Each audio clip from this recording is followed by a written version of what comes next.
자식 입에 들어갈 음식을 챙기는 어미의 새벽은 해보다 먼저 뜹니다. 동력이 채 밝아오기도 전인 시각, 저는 부엌 아궁이에 불을 지피며 하루를 시작했어요. 가마솥에선 구수한 들깨죽이 끓고 제 손은 서울 갈 보따리를 꾸리느라 분주했지요. 며칠 전부터 마당에 널어 바싹 말린 무청 시래기는 삶의 지혜처럼 구수한 향을 풍겼습니다. 작년 가을 제 손으로 직접 거둔 들깨는 한 알한 알 정성껏 씻어 말리고 덮어냈지요. 그걸 방앗간에 가져가 짜낸 들기름은 그 고소한 냄새만으로도 사람 혼을 쏙 빼놓을 정도랍니다. 아들 현수가 이 기름에 계란 프라이 하나만 해줘도 밥 2공기는 거뜬히 비우곤 했어요. 보따리 맨 아래에는 잘 말린 시래기와 표고버섯을 깔고 그 위에는 손수 빻은 고춧가루와 들깨가루를 꼼꼼히 쌌습니다. 행여나 터질세라 헝겊으로 몇 번이나 동염했지요. 마지막으로 어젯밤 텃밭에서 막 따온 싱싱한 상추와 아삭한 오이를 신문지에 돌돌 말아 넣었습니다. 이고 지고 갈 생각을 하니 벌써부터 허리가 뻐근했지만 이걸 받아먹고 기운낼 아들 녀석 부부를 생각하면 힘든 줄도 몰랐어요. 세상 모든 어미의 마음이 다 그렇지 않겠어요. 내 자식이 타지에서 행여나 굶고 다닐까, 인스턴트 음식으로 대충 끼니를 때울까 노심초사하는 마음 말입니다. 그렇게 꿀인 보따리 2개를 들고 이른 새벽 첫 차에 몸을 실었습니다. 터미널까지 태워주겠다는 이장님을 굳이 마다하고 나선 길이었지요. 동이 터오는 새벽의 차가운 공기를 가르며 정류장으로 향하는 내내 제 마음은 벌써 서울에 가 있었습니다. 차창 밖으로 스쳐 지나가는 풍경들은 눈에 들어오지도 않았어요. 그저 아들 녀석이 어렸을 적 좋아하던 반찬은 무엇이었는지, 며느에는 어떤 음식을 즐겨 먹는지 머릿속으로 저녁 밥상을 수십 번도 더 차려보았지요. 5시간이 넘는 긴 시간이었지만 자식 보러 가는 어미에게 그 정도는 찰나일 뿐입니다. 버스에서 꾸벅꾸벅 졸다가도 혹여나 내릴 곳을 지나칠세라 몇 번이나 눈을 비비며 정신을 차렸습니다.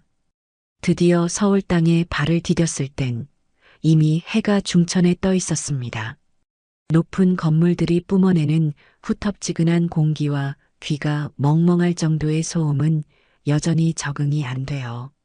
저는 익숙하게 지하철역으로 발걸음을 옮겼습니다.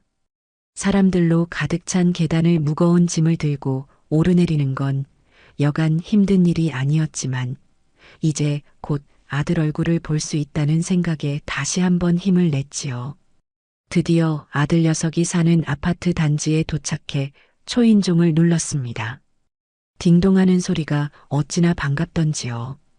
잠시 후 문이 열리고 며느리 최소영이 무표정한 얼굴로 저를 맞았습니다.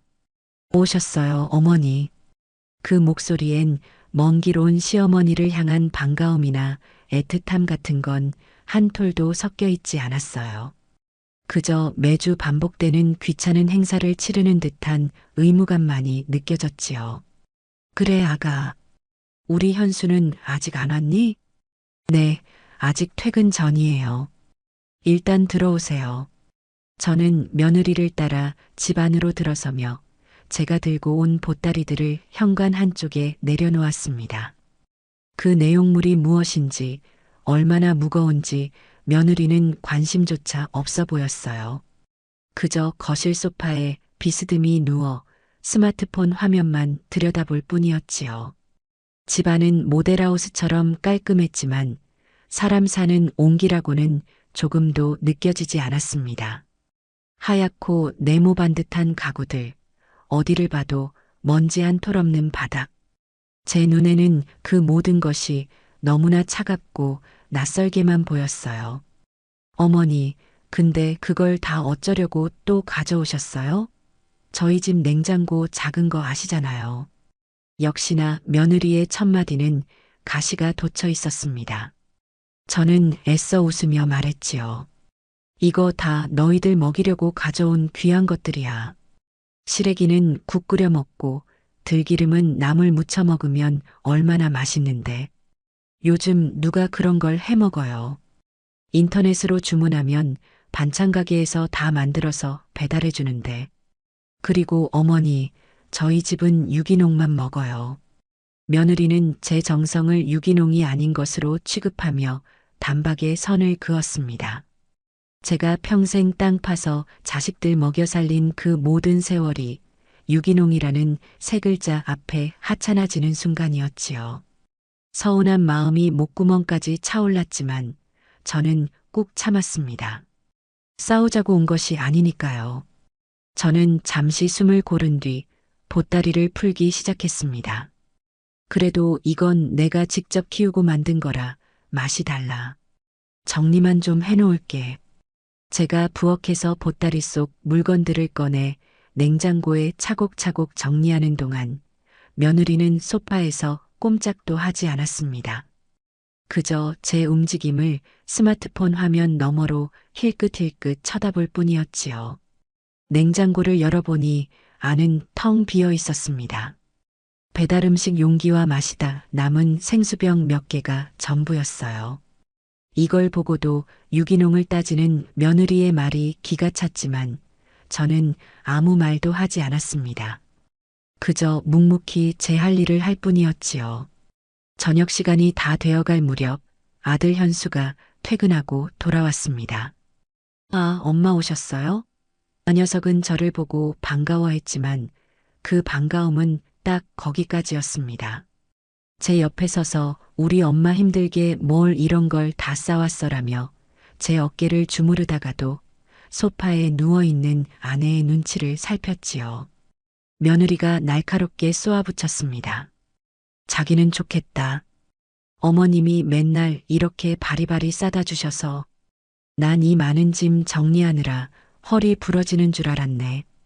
하루 종일 소파에 누워 손가락 하나 까딱 않던 사람이 할 말은 아니었지요. 하지만 제 아들 녀석은 그 말에 아무런 대꾸도 하지 못했습니다. 그저 에이, 뭘 그런 걸 가지고 그래.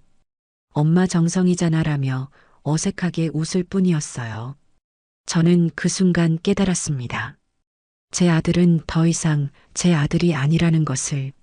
저와 아내 사이에서 중심을 잡지 못하고 그저 폭풍이 지나가기만을 바라는 줏대 없는 남편일 뿐이었지요. 곧이어 저녁상이 차려졌습니다. 며느리는 배달 앱으로 시켰다는 밀푀유나베와 파스타를 식탁 위에 늘어놓았어요. 제 눈에는 그저 정체 모를 흉내만 낸 음식으로 보였지만 아들 녀석은 오, 소영아 이거 맛있다. 당신 요리 솜씨가 나날이 느는 것 같아라며 칭찬을 아끼지 않았습니다. 며느리는 그제야 만족스러운 듯 웃으며 말했지요. 요리는 감각이에요, 어머니. 손맛 같은 구시대적인 말 말고요. 그리고 바로 그때였습니다. 며느리는 부엌으로 가더니 작은 접시 하나를 제 앞에 툭 내려놓았습니다. 그 위에는 누가 봐도 먹다 남은 듯한 살점은 반쯤 떨어져 나가고 기름은 허옇게 굳어버린 차가운 생선구이 한 토막이 올라와 있었어요. 저는 순간 제 눈을 의심했습니다. 내가 지금 무엇을 보고 있는 것인가? 김이 모락모락 나는 따뜻한 음식들을 앞에 두고 5시간 길을 달려온 시어미 앞에 내놓은 것이 고작 이 차갑고 비린 생선 토막이란 말인가? 제가 아무 말 없이 접시만 쳐다보고 있자 며느리가 스마트폰에서 눈을 떼지도 않은 채 무심하게 말했습니다. 어머니는 이런 거 좋아하시잖아요. 어제 먹던 건데 남기면 음식 쓰레기만 나오니까요. 그 말을 듣는 순간 제 머릿속에 무언가가 툭 하고 끊어지는 소리가 들렸습니다. 서러움, 분노, 배신감. 그 모든 감정이 한꺼번에 몰아쳐 숨을 쉴 수가 없었어요. 하지만 저는 울거나 소리치지 않았습니다. 그랬다가는 정말 이 자리에서 졸도해버릴 것만 같았거든요. 저는 조용히 젓가락을 들었습니다. 그리고는 차갑게 식어버린 생선살을 한 점 떼어 입으로 가져갔지요. 질기고 비린 맛이 입안 가득 퍼졌지만 저는 묵묵히 씹어 삼켰습니다. 한 점, 또 한 점. 저는 그 모욕 덩어리 같은 생선을 뼈만 남기고 전부 다 발라 먹었습니다. 제가 그러는 동안 아들은 안절부절 못하며 제 눈치만 살폈고 며느리는 여전히 제게 아무런 관심이 없었지요. 그날 밤 저는 손님방에 누워 밤새 한숨도 자지 못했습니다. 억울해서 분해서 잠을 이룰 수가 없었어요. 하지만 눈물은 나오지 않았습니다. 눈물 대신 차가운 결심이 제 가슴 속에서 단단하게 굳어지고 있었지요. 그래, 좋다. 니들이 나를 이렇게 대접했겠다. 내가 평생을 바쳐 지켜온 정성과 손맛이라는 가치를 그렇게 하찮게 여겼겠다. 그렇다면 나도 똑같이 돌려주마. 칼에는 칼로, 모욕에는 모욕으로. 하지만 너처럼 그렇게 치졸하고 천박한 방식은 아닐 것이다. 나는 내 방식대로, 내 인생이 담긴 요리로 네가 얼마나 오만하고 어리석었는지 온 세상 사람들이 보는 앞에서 똑똑히 깨닫게 해줄 것이다. 그 차가운 생선 한 토막이 제 인생의 가장 뜨거운 전쟁을 알리는 신호탄이 될 줄은 그때는 며느리도 아들도 그리고 저 자신조차도 미처 알지 못했습니다. 그 모욕의 밥상을 받은 다음 날 저는 동이 트기도 전에 잠에서 깼습니다. 손님방에 곱게 깔린 비단 이불의 감촉이 마치 가시방석처럼 느껴져 하룻밤 새 온몸이 다 쑤시는 것 같았어요. 어젯밤의 일이 꿈이기를 바랐지만 입안에 남아있는 비릿한 뒷맛이 지독한 현실을 일깨워 주었습니다. 저는 조용히 일어나 부엌으로 향했습니다. 식탁 위에는 어젯밤의 흔적들이 그대로 남아 있었지요. 며느리가 차려낸 화려한 음식들은 거의 그대로 남겨져 음식물 쓰레기통으로 향할 운명이었고 제가 먹었던 생선 접시만 앙상한 뼈를 드러낸 채 덩그러니 놓여 있었습니다. 그 광경이 마치 우리 고부 사이의 현주소를 보여주는 것만 같아 씁쓸한 웃음이 나왔습니다. 잠시 후 며느리가 부스스한 얼굴로 부엌에 들어섰습니다. 저를 보고도 인사는커녕 냉장고 문을 열어 생수 한 병을 벌컥벌컥 들이켰지요. 어머니, 오늘 내려가실 거죠? 차표는 예매하셨고요. 며느리는 대놓고 제가 빨리 떠나기를 바라는 눈치였습니다. 저는 아무렇지 않은 척 대답했어요. 그래, 아침밥만 먹고 일어서야지. 제 말에 며느리는 인상을 팍 찌푸리더군요. 아침부터 무슨 밥이에요? 그냥 토스트나 드세요. 그러더니 식빵 몇 조각을 토스터기에 쑤셔 넣고 커피포트의 버튼을 눌렀습니다. 잠시 후 탄내가 진동하며 까맣게 그을린 식빵이 튀어올랐고 며느리는 아무렇게나 탄 부분을 칼로 긁어낸 뒤 제 앞에 던지듯 내려놓았습니다.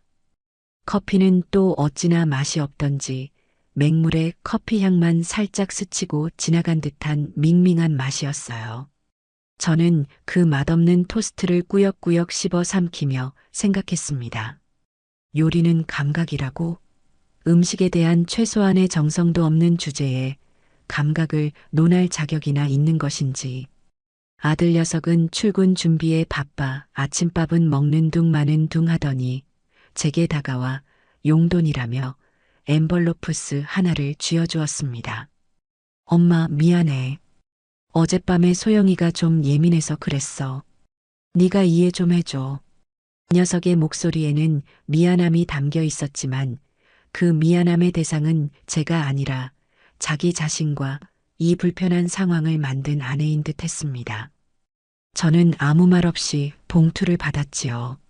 그리고 현관을 나서는 제 등 뒤로 며느리가 아들에게 짜증 섞인 목소리로 말하는 것을 똑똑히 들었습니다.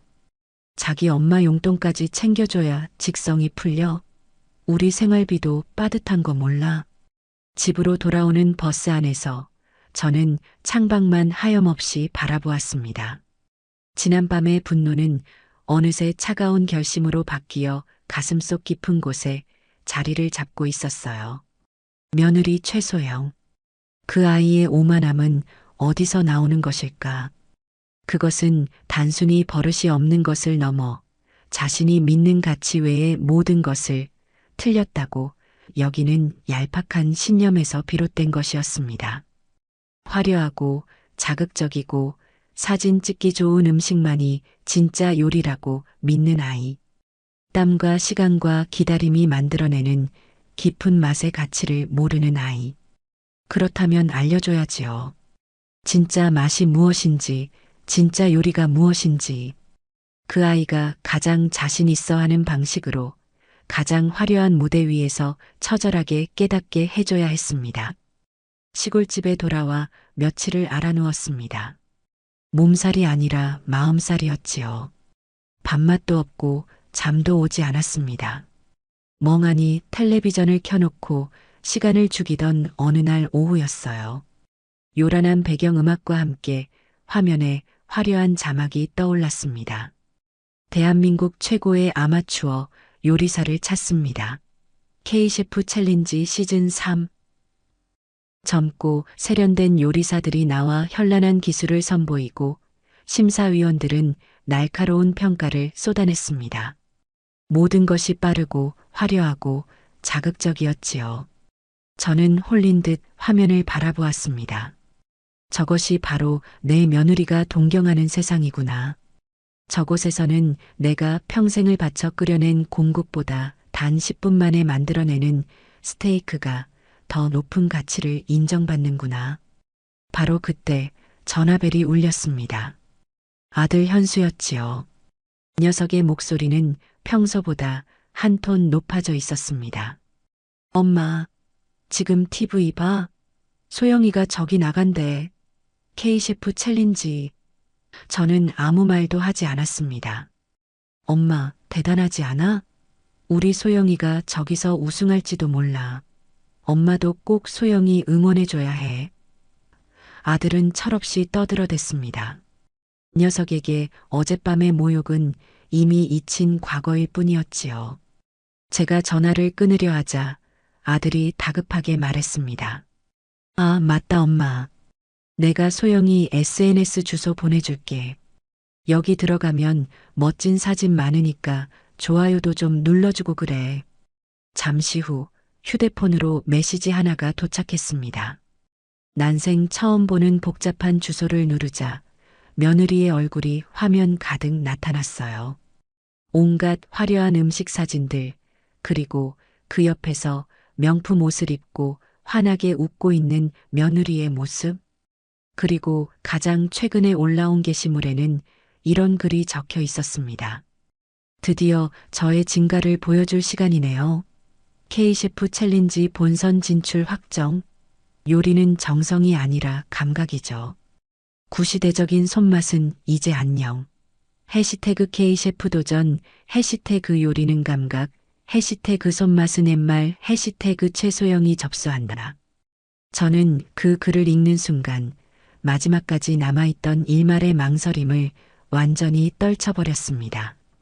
구시대적인 손맛. 그래, 그 구시대적인 손맛이 얼마나 무서운지 네가 감각이라고 부르는 그 얄팍한 재주를 어떻게 이기는지 똑똑히 보여주마. 이건 더 이상 집안 싸움이 아니다. 이건 내가 살아온 세월 전체와 내 어머니의 어머니로부터 물려받은 이 땅의 맛을 지키기 위한 싸움이다. 저는 젊었을 적 이 동네에서 잔치 음식으로는 저를 따라올 사람이 없다는 소리를 듣곤 했습니다. 마을에 큰일이 있을 때마다 저는 당연하다는 듯 부엌의 총책임자가 되었지요. 한 번에 100명이 넘는 사람들의 음식을 혼자서 도맡아 하기도 했습니다. 그때는 참 힘들었지만 제가 만든 음식을 맛보고 행복해하는 사람들의 얼굴을 보는 것만으로도 모든 피로가 사라지곤 했어요. 남편이 일찍 세상을 떠나고 혼자 아들 녀석을 키울 때도 저를 버티게 해준 것은 바로 음식이었습니다. 장을 담그고 김치를 담그고 나물을 무치며 저는 슬픔을 이겨냈습니다. 제게 음식은 단순한 끼니가 아니라 제 인생 그 자체였던 셈이지요. 제 어머니는 늘 말씀하셨습니다. 금자야, 간장은 살아있는 것이란다. 네가 정성을 쏟는 만큼 세월이 흐르는 만큼 더 깊고 귀한 맛을 내는 법이지. 그런 가르침을 받고 자란 저에게 며느리의 감각 타령은 제 인생에 대한 모독이나 다름없었습니다. 저는 자리에서 벌떡 일어났습니다. 그리고는 곧장 이장님 댁으로 향했지요. 마침 이장님 댁에는 서울에서 대학을 다니는 손주가 내려와 있었습니다. 저는 그 젊은 학생 앞에 앉아 제 인생에서 가장 어려운 부탁을 했습니다. K셰프 챌린지인가 뭔가 하는 거 나도 한번 나가보고 싶구나. 인터넷으로 신청하는 거라는데 네가 좀 도와줄 수 있겠니? 이장님 손주는 제 말에 눈을 동그랗게 뜨더니 이내 재미있다는 듯 웃으며 제 휴대폰을 받아들었습니다. 신청 절차는 생각보다 복잡했어요. 신상 정보를 적고 자기소개를 쓰고 요리 철학까지 적으라고 하더군요. 저는 이장님 손주가 묻는 말에 차근차근 대답했습니다. 요리 철학을 묻는 칸 앞에서 저는 잠시 고민하다가 입을 열었지요. 이렇게 적어주렴.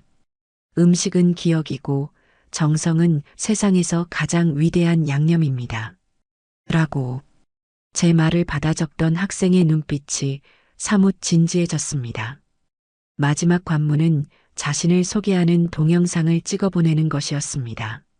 저는 이장님 손주를 데리고 제 부엌으로 갔습니다. 그리고는 제 인생에서 가장 자신 있는 요리를 시작했지요. 그것은 바로 흰쌀밥과 맑은 무국이었습니다. 화려한 요리를 기대했을 학생은 어리둥절한 표정을 지었지만 저는 아랑곳하지 않았습니다. 쌀을 씻는 법, 물의 양을 맞추는 법, 불 조절을 하는 법을 하나하나 설명하며 밥을 안쳤습니다. 무는 결대로 얇게 썰어 들기름에 달달 볶다가 집간장으로만 간을 해서 슴슴하게 국을 끓였지요. 카메라 앞에서 저는 이렇게 말했습니다. 세상에서 가장 어려운 요리는 매일 먹는 밥과 국입니다. 가장 기본적인 것에서 최고의 맛을 낼 수 있을 때 비로소 요리사라 불릴 자격이 있는 것이지요. 그렇게 제 출사표는 조용하지만 단단하게 세상에 던져졌습니다. 며느리는 상상조차 하지 못할 방식으로 저는 칼 대신 프라이팬을 들고 제 인생의 가장 큰 싸움을 준비하기 시작한 것입니다. 며칠 뒤 방송국으로부터 K셰프 챌린지 1차 예선에 합격했다는 연락을 받았습니다. 덤덤할 줄 알았는데 막상 합격 소식을 듣고 나니 심장이 두근거리고 손이 떨려왔어요. 70평생 처음으로 겪어보는 낯선 긴장감이었습니다. 저는 예선전이 열리는 날까지 매일같이 부엌에서 칼을 갈고 재료를 다듬으며 저 자신을 단련했습니다. 복잡한 요리를 연습한 것이 아니었어요. 그저 제가 평생 해왔던 것처럼 나물을 무치고 국을 끓이고 밥을 지었습니다. 기본을 더 단단하게 다지는 시간이었지요. 드디어 예선전 당일 저는 곱게 빗은 머리에 평소 가장 아끼던 외출복을 차려입고 서울에 있는 방송국으로 향했습니다. 스튜디오에 들어서는 순간 저는 제가 완전히 다른 세상에 발을 들였음을 직감했어요. 수십 개의 조명이 대낮처럼 환하게 공간을 비추고 있었고 천장과 벽에는 거미줄처럼 많은 카메라들이 번쩍이고 있었습니다. 참가자들은 모두 젊고 세련된 모습이었지요. 저처럼 허리 굽은 촌부는 어디를 봐도 찾아볼 수가 없었습니다. 모두가 저를 신기한 듯 쳐다보았지만 저는 애써 태어난 척하며 제게 배정된 조리대 앞에 섰습니다. 최신식 인덕션과 번쩍이는 조리도구들이 제게는 너무나 낯설었어요. 잠시 후 며느리 최소영이 스튜디오에 들어섰습니다. 마치 연예인이라도 된 것처럼 화려한 옷차림에 짙은 화장을 하고 있었지요. 저를 발견한 며느리는 경악을 금치 못하는 표정이었습니다. 마치 귀신이라도 본 사람처럼 얼굴이 새하얗게 질려 저를 향해 성큼성큼 다가왔습니다. 어머니, 지금 여기서 뭐 하시는 거예요? 여기가 어디라고 어머니가 오세요? 며느리는 주변의 시선도 아랑곳하지 않고 제게 쏘아붙였습니다. 저는 조용히 대답했지요. 나도 요리사 자격으로 왔다. 너만 요리하라는 법 있니? 지금 저 망신 주려고 일부러 이러시는 거죠? 그렇죠? 망신은 스스로 주는 것이지 남이 주는 게 아니란다. 나는 내 음식을 하러 왔을 뿐이야. 네가 정말 자신이 있다면 남이 뭘 하든 신경 쓸 것 없지 않겠니? 제 말에 며느리는 아무 대꾸도 하지 못하고 입술만 깨물었습니다. 마침 촬영이 시작된다는 감독의 외침이 들렸고 며느리는 분이 풀리지 않은 얼굴로 자신의 자리로 돌아갔습니다. 그렇게 저와 며느리의 기묘한 대결은 시작부터 팽팽한 긴장감 속에서 막을 올렸습니다. 첫 번째 예선의 주제는 나의 소울 푸드였습니다. 자신의 인생이 담긴 음식을 만들라는 것이었지요. 제한 시간은 1시간. 시작 소리와 함께 모든 참가자들이 분주하게 움직이기 시작했습니다. 며느리는 온갖 서양식 재료들을 꺼내놓고 현란한 칼질을 선보였어요. 푸아그라, 트러플, 아스파라거스 같은 이름도 생소한 것들이었지요. 잠시 후 며느리는 푸아그라를 곁들인 된장 리소토라는 요리를 완성해 심사위원 앞에 내놓았습니다. 하얀 접시 위에 담긴 모습은 그럴싸해 보였어요. 젊은 푸드 블로거 출신의 심사위원은 된장의 구수함과 푸아그라의 녹진함이 만나 새로운 맛의 지평을 열었네요. 정말 대담하고 창의적인 시도입니다. 라며 극찬을 아끼지 않았습니다. 며느리의 어깨가 으쓱 올라가는 것이 보였지요. 하지만 한식 대가인 박철곤 심사위원장의 표정은 달랐습니다. 그는 굳은 얼굴로 리소토를 한 숟갈 맛보더니 이내 숟가락을 내려놓았습니다. 최소영 씨, 아이디어는 좋습니다. 하지만 이건 뿌리가 없는 요리예요. 된장은 그저 짠맛을 내는 솥으로 전락해버렸고 푸아그라의 기름진 맛이 모든 맛의 균형을 무너뜨리고 있습니다. 화려한 재료를 쓴다고 해서 좋은 요리가 되는 것이 아닙니다. 재료에 대한 깊은 이해가 먼저입니다. 그의 날카로운 지적에 스튜디오의 분위기는 순식간에 차가워졌고 며느리의 얼굴은 벌겋게 달아올랐습니다. 드디어 제 차례가 되었습니다. 제 조리대 위에는 흔하디흔한 쑥과 냉이 그리고 제가 집에서 가져온 된장과 들기름이 전부였습니다. 다른 참가자들은 저를 보며 수군거렸지요. 저 할머니는 저걸로 뭘 하려는 거지? 저는 주변의 시선에 아랑곳하지 않고 묵묵히 제 요리를 시작했습니다. 끓는 물에 쑥을 살짝 데쳐내 쌀가루와 버무려 시루에 안쳐 쑥버무리를 만들었고 남은 냉이로는 구수한 냉이 토장국을 끓여냈습니다. 그 어떤 장식도 기교도 없는 투박한 시골 밥상이었지요. 제가 완성한 음식을 들고 심사위원 앞에 섰을 때 관객석에서는 실소가 터져 나왔습니다. 며느리가 만든 화려한 요리와 비교되어 더욱 초라해 보였기 때문이지요. 하지만 저는 당당했습니다. 이것은 제 어머니가 그리고 그 어머니의 어머니가 평생을 바쳐 만들어 온 맛이었으니까요. 젊은 심사위원은 제 음식을 보고 이게 전부인가요? 라며 당황한 기색을 내비쳤습니다.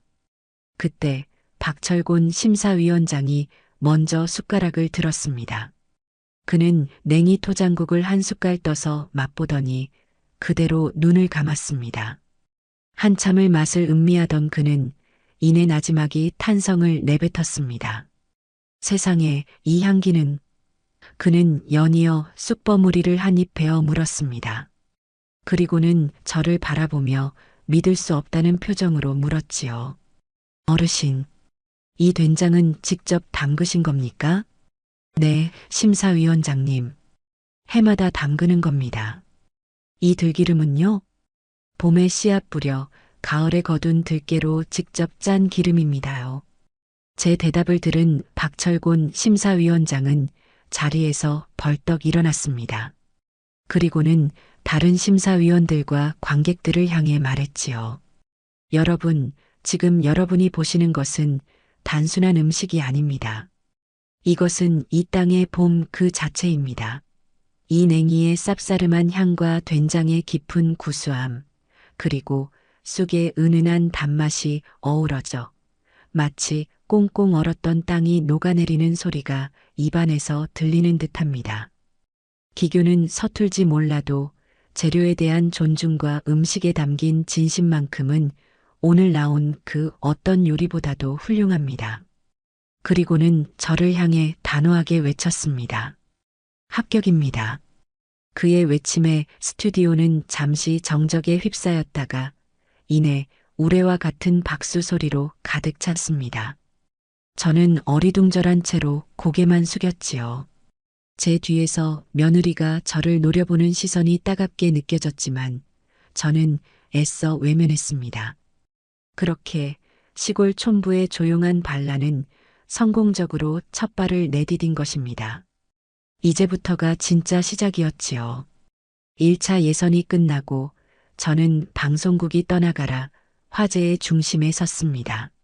시간장 할머니, 자연의 요리사 같은 온갖 별명들이 생겨났고 인터넷에는 제 요리에 대한 칭찬과 며느리를 향한 비난의 글들이 넘쳐났습니다. 아들 녀석은 하루가 멀다 하고 전화를 걸어 엄마 제발 그만두시면 안 돼요? 소영이가 인터넷 댓글 보고 충격받아서 알아누웠어요 라며 울상을 지었지만 저는 단호했습니다. 네 아내가 상처받는 게 두려우면 애초에 남에게 상처 줄 행동을 하지 말았어야지. 이제 와서 내게 그만두라 마라 하지 마라. 2차 예선전이 열리는 날 저는 전보다 한결 담담한 마음으로 스튜디오에 들어섰습니다. 그런데 그날의 주제를 듣고 저는 제 귀를 의심하지 않을 수 없었어요. 2차 예선의 주제는 바로 환상의 궁합. 2명의 참가자가 한 팀이 되어 요리를 완성하는 것이었는데 시청률에 혈안이 된 제작진은 아니나 다를까 저와 며느리를 한 팀으로 묶어버린 것이었습니다. MC가 저와 며느리의 이름을 외치는 순간 스튜디오는 술렁이기 시작했고 며느리는 이건 말도 안 돼요. 어떻게 저 사람이랑 팀을 하라는 거예요? 라며 노골적으로 불만을 터뜨렸습니다. 저는 그저 묵묵히 며느리 옆으로 다가가 섰지요. 시작부터 삐걱거리는 불편한 동맹이 결성되는 순간이었습니다. 요리를 시작하기 전 제작진은 팀별로 사전 인터뷰를 진행했습니다. 좁은 방 안에 며느리와 단둘이 앉아 카메라를 마주하니 숨이 턱 막히는 것 같았어요.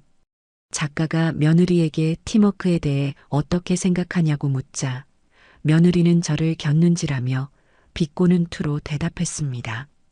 글쎄요. 제가 잘 이끌어 봐야죠. 연세도 있으시니 제가 많이 도와드려야 하지 않겠어요? 그 오만한 태도에 기가 찼지만 저는 평정심을 잃지 않고 차분하게 대답했습니다. 맛있는 찌개는 서로 다른 재료들이 한데 어우러져 제맛을 내는 법이지요. 저도 우리 며느리 아가랑 맛있는 찌개 한번 끓여보도록 노력하겠습니다. 제 대답에 며느리의 얼굴이 살짝 굳어지는 것이 보였습니다. 그날의 미션은 바다와 육지의 만남, 즉 해산물과 육류를 모두 사용해 하나의 요리를 완성하는 것이었습니다.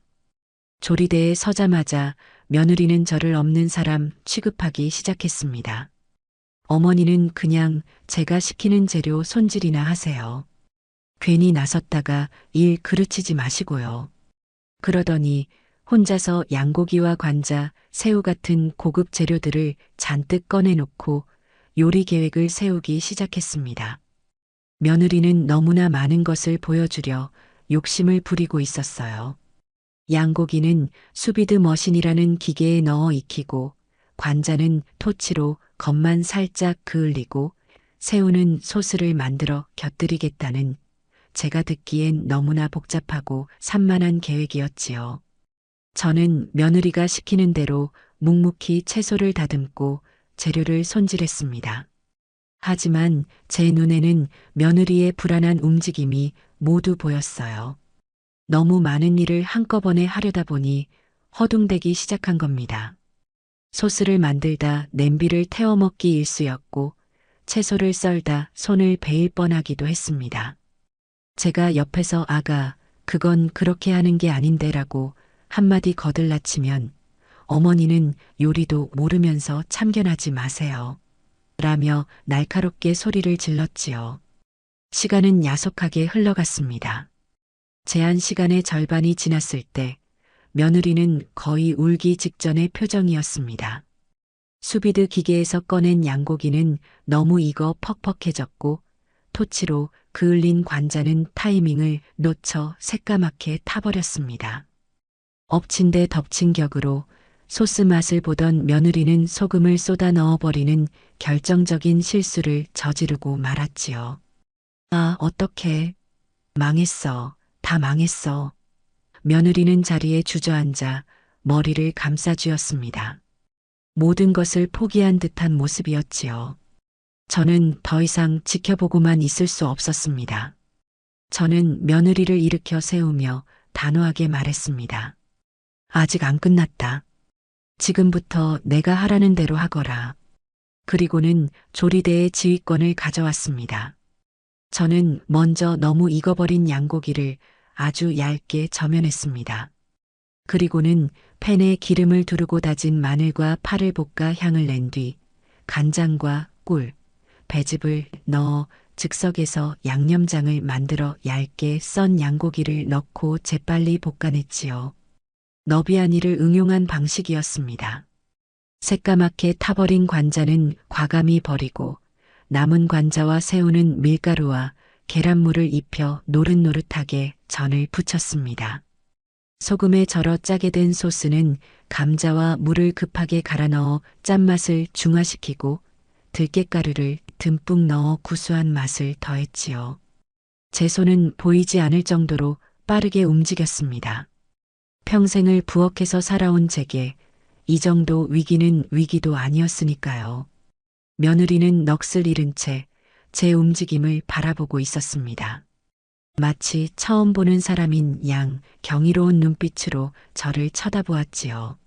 제한 시간이 끝나기 직전 우리는 간신히 접시를 완성해 제출했습니다. 며느리가 처음에 구상했던 화려한 요리는 아니었지만 너비아니와 해물전, 그리고 구수한 들깨 소스가 어우러진 정갈하고 푸짐한 한식 한 상이 차려졌지요. 심사위원들은 우리 요리를 맛보고는 고개를 갸웃거렸습니다. 박철곤 심사위원장이 입을 열었지요. 참으로 기묘한 요리입니다. 최소영 씨의 야심과 서금자 어르신의 지혜가 한 접시 안에서 싸우고 화해하는 듯한 맛이군요. 과정은 불안했지만 결과적으로는 아주 훌륭한 맛의 조화를 이뤄냈습니다. 특히 이 너비아니는 실패한 재료를 살려낸 어르신의 임기응변이 아니었다면 맛보지 못했을 겁니다. 결과는 합격이었습니다. 하지만 기쁨보다는 씁쓸함이 더 컸어요. 며느리는 합격 소식을 듣고도 저에게 고맙다는 말 한마디 하지 않았습니다. 그저 굳은 얼굴로 저를 스쳐 지나 대기실로 사라져 버렸지요.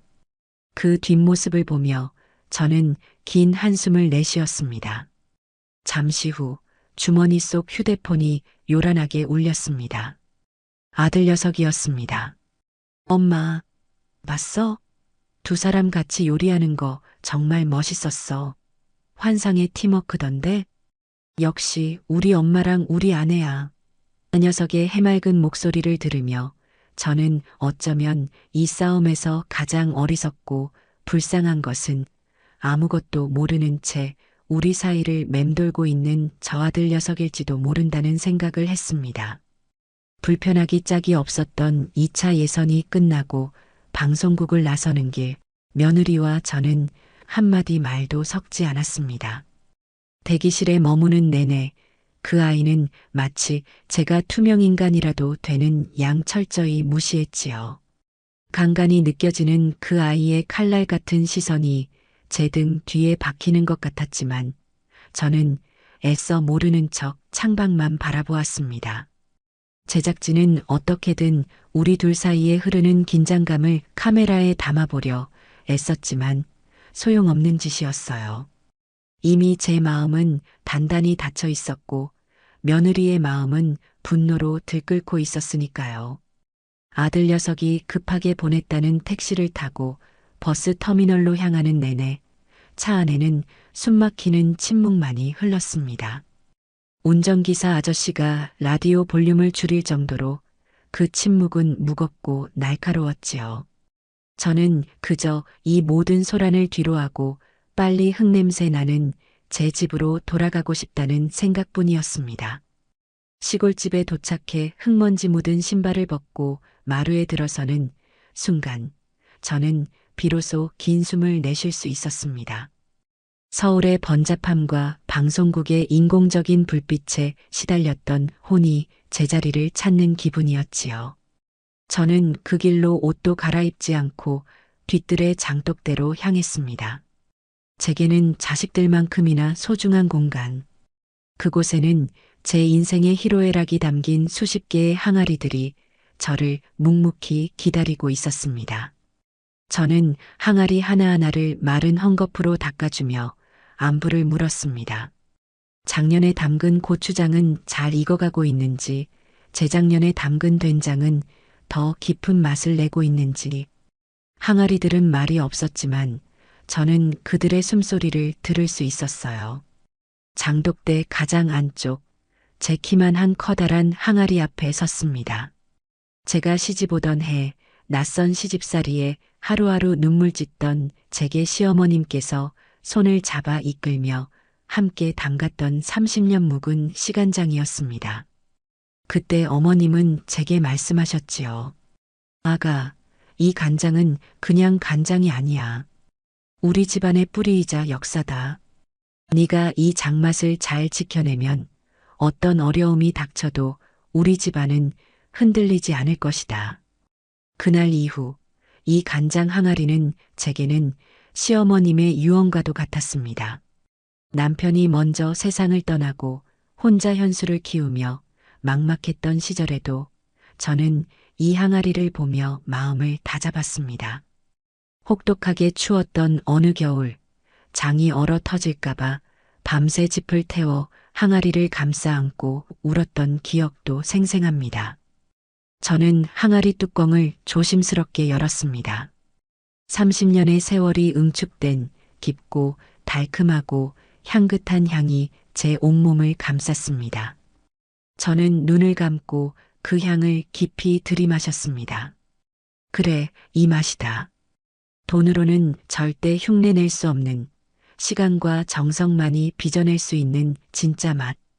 이 맛을 그 오만한 며느리에게 똑똑히 보여줘야 했습니다.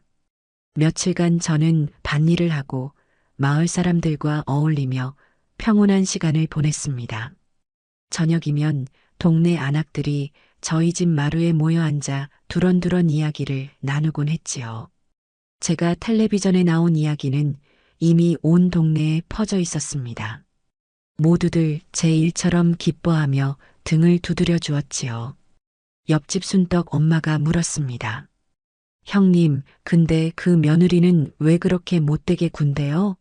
방송으로만 봐도 아주 그냥. 저는 그저 씁쓸하게 웃으며 말했습니다. 다 내 자식 가르침이 부족한 탓이지. 아직 세상을 덜 살아서 진짜 귀한 것이 무엇인지 모르는 게야. 저는 며느리를 흉보는 대신 제가 끓인 구수한 된장찌개와 갓 무친 나물을 대접했습니다. 제 음식을 맛보고 행복해하는 이웃들의 얼굴을 보니 방송국의 화려한 조명 아래서 느꼈던 긴장감이 눈 녹듯 사라지는 것 같았어요. 이것이 바로 내가 평생을 지켜온 맛의 힘이라는 것을 새삼 깨달았습니다. 그러던 어느 날 저녁 아들 녀석에게서 전화가 걸려왔습니다. 잔뜩 풀이 죽은 목소리였지요. 엄마, 큰일 났어. 다음 경연 주제가 시간이래. 소영이가 지금 완전히 무너졌어. 자기는 돈으로 살 수 있는 시간밖에 모른다고, 뭘 해야 할지 하나도 모르겠다고 며칠째 울기만 해. 저는 아들의 하소연을 묵묵히 들었습니다. 이 녀석은 어떻게든 제가 며느리에게 조언을 해주길 바라는 눈치였지만 저는 그럴 생각이 추호도 없었어요. 스스로 깨우치기 전에는 그 어떤 답도 자기 것이 될 수 없는 법이다. 그 아이가 정말 이기고 싶다면 답은 자기 자신 안에서 찾아야 할 게야. 저는 매정하게 전화를 끊었습니다. 잠시 후 아들이 보내온 사진 속에는 며느리가 주문한 식재료 목록이 빼곡히 적혀 있었습니다. 15년 숙성 발사믹, 블랙 트러플, 콤부차. 저는 그 목록을 보며 긴 한숨을 내쉬었습니다. 저 어리석은 것. 여전히 겉모습만 좇고 있구나. 시간의 무게를, 그 가치를 전혀 이해하지 못하고 있구나. 드디어 8강전이 열리는 날, 저는 다른 때보다 더 큰 항아리 하나를 조심스럽게 챙겨들고 서울로 향했습니다. 방송국 대기실은 그야말로 전쟁터 같았어요.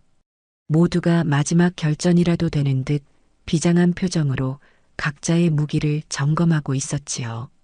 그날은 대한민국에서 가장 깐깐하고 무섭기로 소문난 음식평론가 마상필 씨가 특별심사위원으로 온다는 소식에 스튜디오에는 유독 무거운 긴장감이 감돌았습니다. 그는 요리사들 사이에서 백정의 칼이라 불릴 정도로 맛없는 음식에 대해서는 가차없는 비평을 쏟아내는 인물이었습니다. 잠시 후 마상필 평론가가 스튜디오에 들어섰습니다. 그는 참가자들을 한번 쓱 훑어보더니 마이크를 잡고 차갑게 말했지요. 여러분, 오늘 저는 여러분의 요리에서 진정성을 볼 겁니다. 얄팍한 기술이나 비싼 재료로 제 혀를 속이려 들 생각은 아예 하지 마십시오. 여러분이 살아온 인생을, 여러분의 철학을 접시에 담아내십시오. 그렇지 않은 요리는 제게는 그저 음식물 쓰레기일 뿐입니다.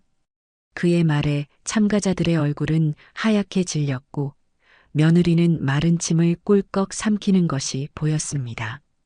경연이 시작되었습니다. 주제 시간을 담은 요리. 며느리는 예상대로 자신이 준비해온 트러플 발사믹 소스를 곁들인 관자 카르파초와 콤부차 거품을 만들기 시작했습니다. 디지털 저울로 소스의 양을 0.1g 단위까지 정확하게 측정하고 타이머를 여러 개 맞춰놓고 분주하게 움직이는 모습은 요리사라기보다는 과학자에 가까워 보였지요. 중간 인터뷰에서 며느리는 자신만만하게 말했습니다. 시간은 과학입니다.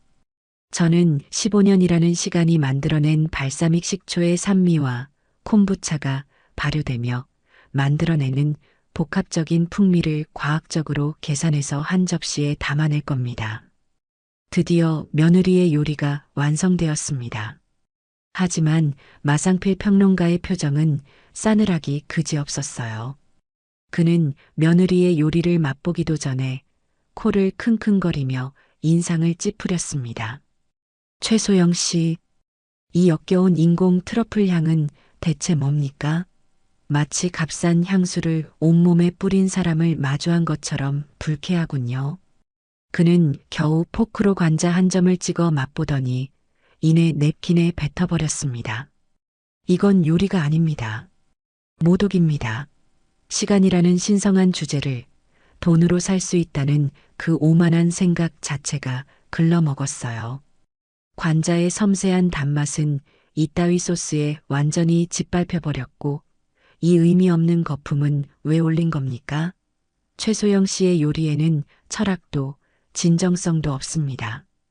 오직 비싼 재료를 썼다는 과시욕과 얄팍한 허영심만이 가득하군요. 정말 실망스럽습니다. 그의 독설은 칼날이 되어 며느리의 심장에 그대로 꽂혔습니다.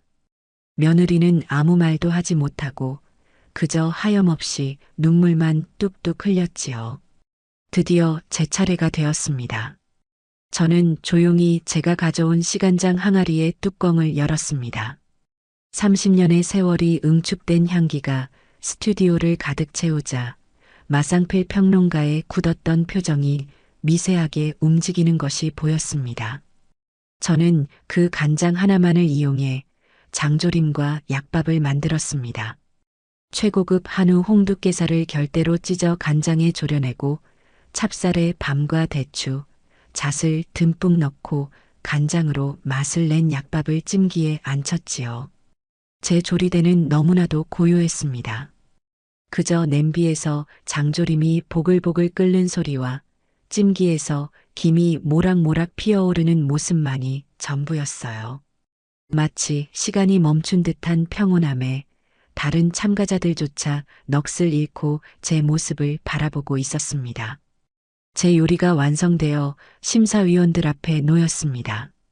마상필 평론가는 의심스러운 눈초리로 제 음식을 바라보더니 이내 조심스럽게 장조림 한 점을 맛보았습니다. 그리고 그의 표정이 변하기 시작했습니다. 놀라움, 감탄, 그리고 경이로움. 그는 눈을 감은 채 한참을 맛을 음미하더니 떨리는 목소리로 말했지요. 이럴 수가. 그는 연이어 약밥을 한 숟갈 맛보고는 그대로 굳어버렸습니다. 스튜디오의 모든 사람들이 그의 입만 바라보며 숨을 죽였습니다. 한참의 침묵 끝에 마상필 평론가가 자리에서 벌떡 일어났습니다. 여러분, 저는 방금 제 혀로 역사를 맛보았습니다. 이 간장 안에는 단순히 짜고 단 맛만 있는 것이 아닙니다. 30년이라는 시간 동안 어르신이 쏟아부은 사랑과 정성, 이 집안의 모든 희로애락이 담겨 있습니다. 짠맛 뒤에 숨어 있는 은은한 단맛, 그 뒤를 감싸는 깊은 감칠맛, 그리고 마지막에 혀끝에 남는 이 고귀한 향기까지. 이것은 맛의 오케스트라입니다.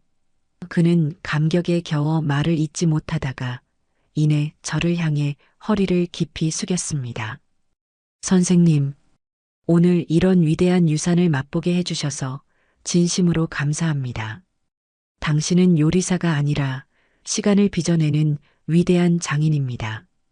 제가 감히 당신의 요리에 점수를 매긴다는 것 자체가 모독입니다. 그의 말에 저는 그만 눈물을 터뜨리고 말았습니다. 30년 세월의 설움과 저를 알아주는 이에 대한 고마움이 한꺼번에 북받쳐 올랐기 때문이지요. 그날 저는 압도적인 점수 차로 4강에 진출했습니다. 제 뒤에서 며느리는 텅 빈 눈으로 허공을 응시하고 있었습니다. 자신이 평생을 바쳐 쌓아 올린 가치관이 제 간장한 종지 앞에서 산산조각 나는 순간을 그 아이는 어떤 심정으로 마주하고 있었을까요? 8강전 방송이 나간 다음 날 아침 세상은 온통 제 이야기로 떠들썩했습니다. 낡은 텔레비전을 켜니 아침 교양 프로그램에서 제 얼굴과 며느리의 얼굴을 나란히 띄워놓고 전통의 가치에 대해 논하고 있더군요. 한쪽에서는 저를 숨어있던 진짜 장인이라며 칭송했고 다른 한쪽에서는 며느리를 기본도 안 된 허영심 많은 요리사라며 깎아내렸습니다. 신문과 인터넷도 마찬가지였지요. 시간장 할머니 30년의 맛으로 대한민국을 올리다 같은 제목의 기사들이 쏟아져 나왔고 그 기사들 밑에는 수천 개의 댓글이 달려 있었습니다. 대부분은 저를 응원하는 내용이었지만 며느리를 향한 비난은 그 정도가 너무나 심했어요. 단순한 비판을 넘어 인신공격에 가까운 악플들이 넘쳐났습니다. 저는 사람들의 뜨거운 관심이 감사하면서도 한편으로는 며느리가 받을 상처가 걱정되어 마음이 무거웠습니다. 제 복수는 그 아이의 실력을 꺾는 것이었지, 한 사람의 인격을 짓밟는 것은 아니었으니까요. 걱정은 곧 현실이 되어 날아들었습니다. 아들 현수에게서 걸려온 전화기 너머로 거의 이성을 잃은 듯한 녀석의 절규가 들려왔습니다. 엄마, 지금 이게 다 무슨 짓이야? 엄마 때문에 우리 가정이 완전히 박살나게 생겼다고. 소영이가 인터넷 보고 충격받아서 며칠째 방문 걸어 잠그고 밥 한 숟갈 안 먹고 있어. 이러다 사람 잡겠다고. 나도 회사에서 얼굴을 들고 다닐 수가 없어. 사람들이 뒤에서 다 수군거린단 말이야. 아내는 악녀고 엄마는 성녀라고. 제발 엄마 이제 그만하면 안 될까? 내가 이렇게 빌게. 제발 여기서 멈춰줘. 녀석의 울부짖음에 제 가슴은 미어졌지만 머리는 더욱 차갑게 식었습니다. 이 아이는 아직도 문제의 핵심을 보지 못하고 있었어요. 오직 눈앞에 닥친 아내의 고통과 자신의 체면만을 생각하고 있었습니다. 저는 조용하지만 단호한 목소리로 말했습니다. 현수야, 지금 당장 서울로 가마. 밖에서 너랑 나 단둘이서만 보자. 네 아내에게는 말하지 말고. 더 이상 전화로 할 이야기가 아니었습니다. 이 아이의 썩어빠진 정신을 바로잡기 위해서는 직접 얼굴을 마주하고 그 비겁한 눈을 들여다보며 말해야 했습니다. 저는 그 길로 짐을 챙겨 서울로 향했습니다. 약속 장소인 조용한 찻집에 먼저 도착해 앉아 있자니 창밖으로 보이는 서울의 풍경이 유독 더 삭막하게 느껴졌습니다. 잠시 후 현수가 초췌한 얼굴로 셔츠에 넥타이도 삐뚤게 맨 채 헐레벌떡 찻집으로 들어섰습니다. 자리에 앉자마자 녀석은 또다시 제게 원망 섞인 하소연을 늘어놓기 시작했어요. 저는 녀석이 할 말을 모두 쏟아낼 때까지 그저 묵묵히 들어주었습니다. 한참을 떠들던 녀석이 지쳐서 말을 멈추었을 때 제가 비로소 입을 열었습니다. 현수야, 네 아내가 지금 왜 저렇게 힘들어하는 것 같으냐? 그야 엄마 때문에 방송에서 망신당하고 온 세상 사람들한테 욕을 먹으니까 그렇지. 아니다. 그건 표면적인 이유일 뿐 본질이 아니야. 네 아내가 정말 힘든 이유는 자기가 평생을 바쳐 쌓아 올린 성이 내가 흙으로 빚은 투박한 항아리 하나에 무너져 내렸기 때문이다. 돈과 기술, 화려함과 젊음이 최고라고 믿었는데 늙고 촌스러운 시어미의 손맛 앞에서 처참하게 패배했기 때문이야. 그 상실감과 패배감이 그 아이를 벼랑 끝으로 몰고 있는 게야. 너는 지금 그런 네 아내가 그저 불쌍하고 안쓰러워서 이 모든 것을 시작한 내가 여기서 멈춰주기를 바라는 것이겠지. 그렇다면 내가 다시 한번 묻겠다. 내가 처음 너희 집에 갔던 날을 기억하느냐? 저는 그날의 일을 아주 상세하게 제가 느꼈던 모든 감정을 담아 남김없이 이야기하기 시작했습니다. 이 늙은 어미가 새벽 첫 차를 타려고 깜깜한 밤길을 걸었어. 양손에는 니들 먹이려고 싸온 보따리가 들려 있었지. 그게 얼마나 무거웠는지 너는 모를 게다. 버스에서 5시간을 웅크리고 앉아 행여나 내릴 곳을 지나칠까봐 잠도 제대로 못 잤어. 그렇게 니들 집에 도착했을 때 나는 네 아내에게서 어떤 표정을 보았는지 아니? 반가움이 아니라 귀찮음과 짜증이었어. 내가 싸온 보따리들을 보며 요즘 누가 이런 걸 먹냐며 냉장고 터지겠다고 타박을 주었지. 내가 평생을 바쳐 지켜온 내 자부심이 그 아이의 말 한마디에 쓰레기가 되는 기분이었어. 그리고 저녁상, 너는 기억하느냐? 너와 네 아내 앞에는 따뜻하고 화려한 음식이 차려져 있었지. 그리고 내 앞에는 먹다 남은 차갑고 비린 생선 한 토막이 전부였어. 남기면 음식 쓰레기만 나온다는 아주 친절한 설명과 함께 현수야, 나는 그때 지옥을 보았다. 내 아들 앞에서 이런 모욕을 당하고도 아무 말도 할 수 없는 내 자신이 너무나도 초라해서 죽고 싶을 지경이었다. 그런데 그때 너는 어디 있었니? 내 아들인 너는 대체 어디서 뭘 하고 있었냔 말이다. 니, 아내가 내 가슴에 칼을 꽂을 때 너는 왜 웃으며 그 파스타를 먹고 있었지? 왜 그때는 지금처럼 나서서 소영아, 그러면 안 돼. 우리 엄마한테 당장 사과드려라고 소리치지 못했냔 말이다. 제 목소리는 떨리지 않았습니다. 오히려 얼음장처럼 차가웠지요. 제 말을 듣는 동안 현수의 얼굴은 하얗게, 더 하얗게 질려갔습니다. 녀석의 굳게 담은 입술이 파르르 떨리기 시작하더니 이내 커다란 눈에서 굵은 눈물방울이 뚝뚝 떨어지기 시작했습니다.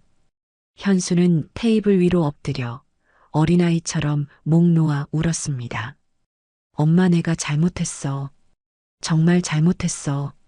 무서웠어. 소영이가 화내는 것도 무섭고 엄마가 속상해하는 것도 무섭고 그냥 조용히 넘어가면 다 괜찮아질 줄 알았어. 내가 너무 비겁했어. 내가 나쁜 놈이야. 엄마, 미안해. 정말 미안해. 녀석의 울음 섞인 고백 속에서 저는 아들의 진심을 보았습니다. 그것은 단순한 후회가 아니라 자신의 나약함과 비겁함에 대한 처절한 자기 혐오였습니다. 저는 말없이 우는 아들의 등을 쓸어주었습니다. 한참을 울던 녀석이 고개를 들었을 때 저는 녀석의 눈을 똑바로 보며 말했습니다. 이제라도 알았으면 됐다. 하지만 현수야, 너는 아직도 모르고 있다. 네가 정말로 잘못한 것은 내 편을 들어주지 않은 것이 아니야. 바로 네 편을 들어주지 않은 것이다. 너와 네 아내, 네 아들로 이루어진 네 가정 말이다.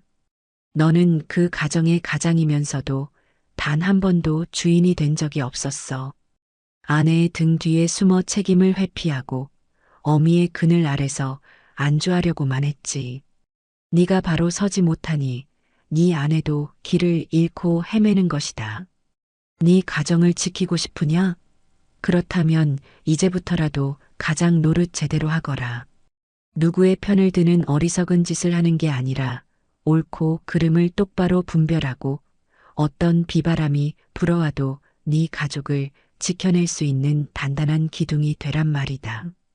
찻집을 나서는 아들의 어깨는 여전히 축 처져 있었지만 그 눈빛만은 이전과 분명히 달라져 있었습니다.